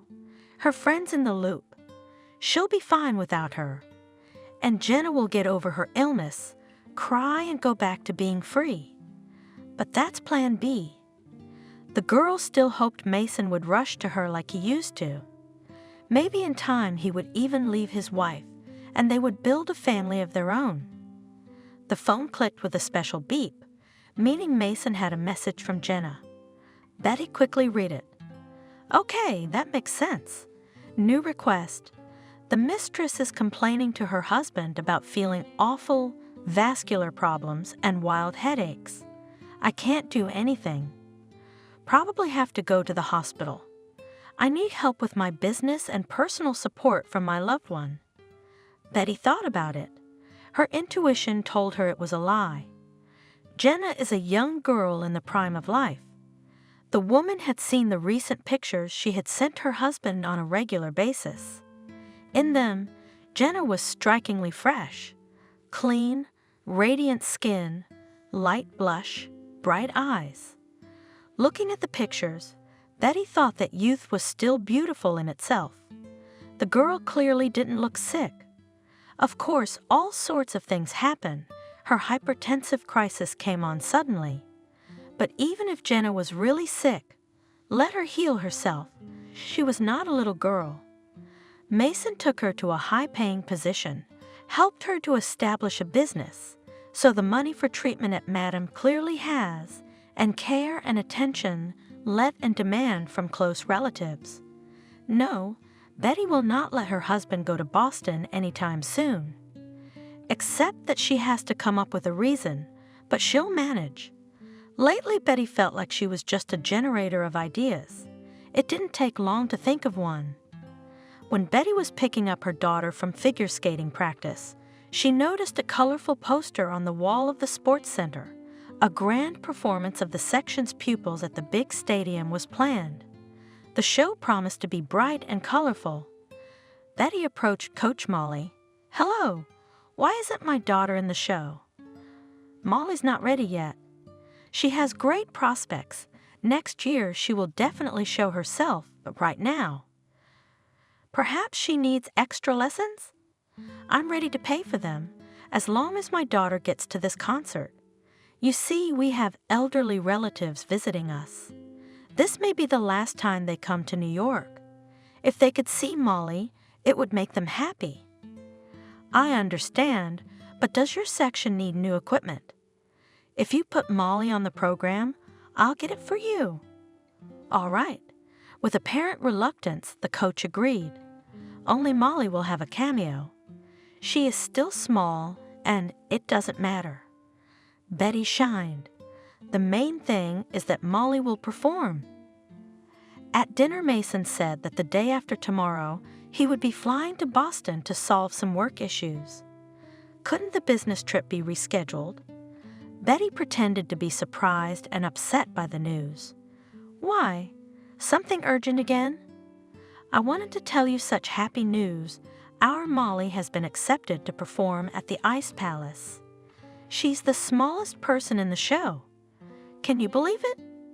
Mason looked proudly at his daughter sitting next to him. "You're doing great. You're the star of the ice." "Yes." Molly lowered her eyes modestly. "I'm good. I've worked so hard, and now I'm going to perform. You're coming to watch, right, Daddy?"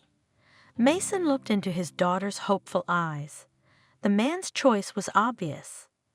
Jenna would soon receive another rejection. Another Betty-directed situation that should contribute to the destruction of the relationship, mistress and husband. Jenna was packing her things. She did not want to leave her apartment, which for 4 years had become almost native, but the girl was determined. This time she is definitely leaving Mason. He has shown her time and time again that family is more important to him. Jenna will always be in second place for him, even perhaps in third place. Then there's the job she adores. She's already bought the train tickets at the office.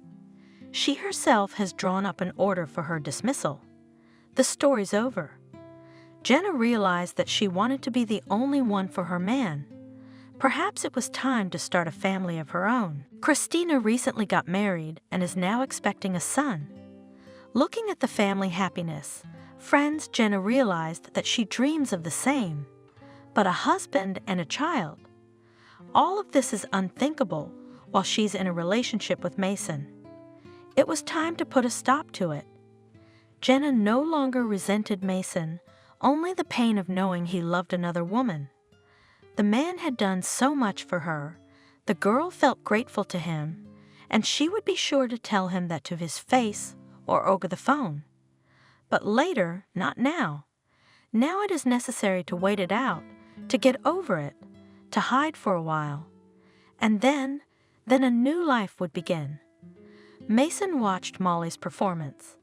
He had come to the Ice Palace with a tricked-out professional camera. Betty watched as he tried to catch his daughter in the frame, not often succeeding. Just as the coach had warned, Molly flashed in the back rows, but the proud father didn't seem to notice.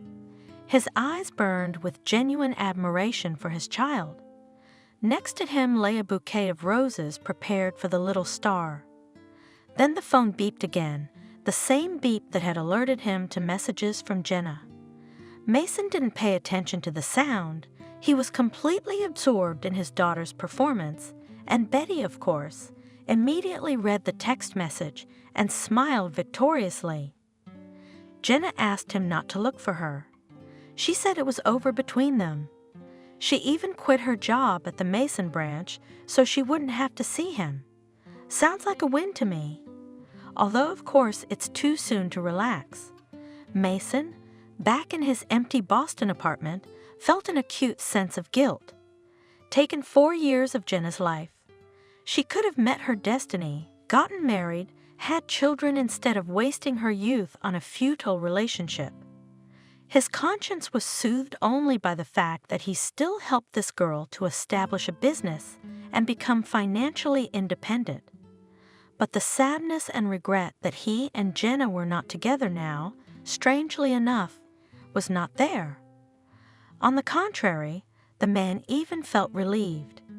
Now he wouldn't have to flit between his wife and his mistress, trying to pay attention to both.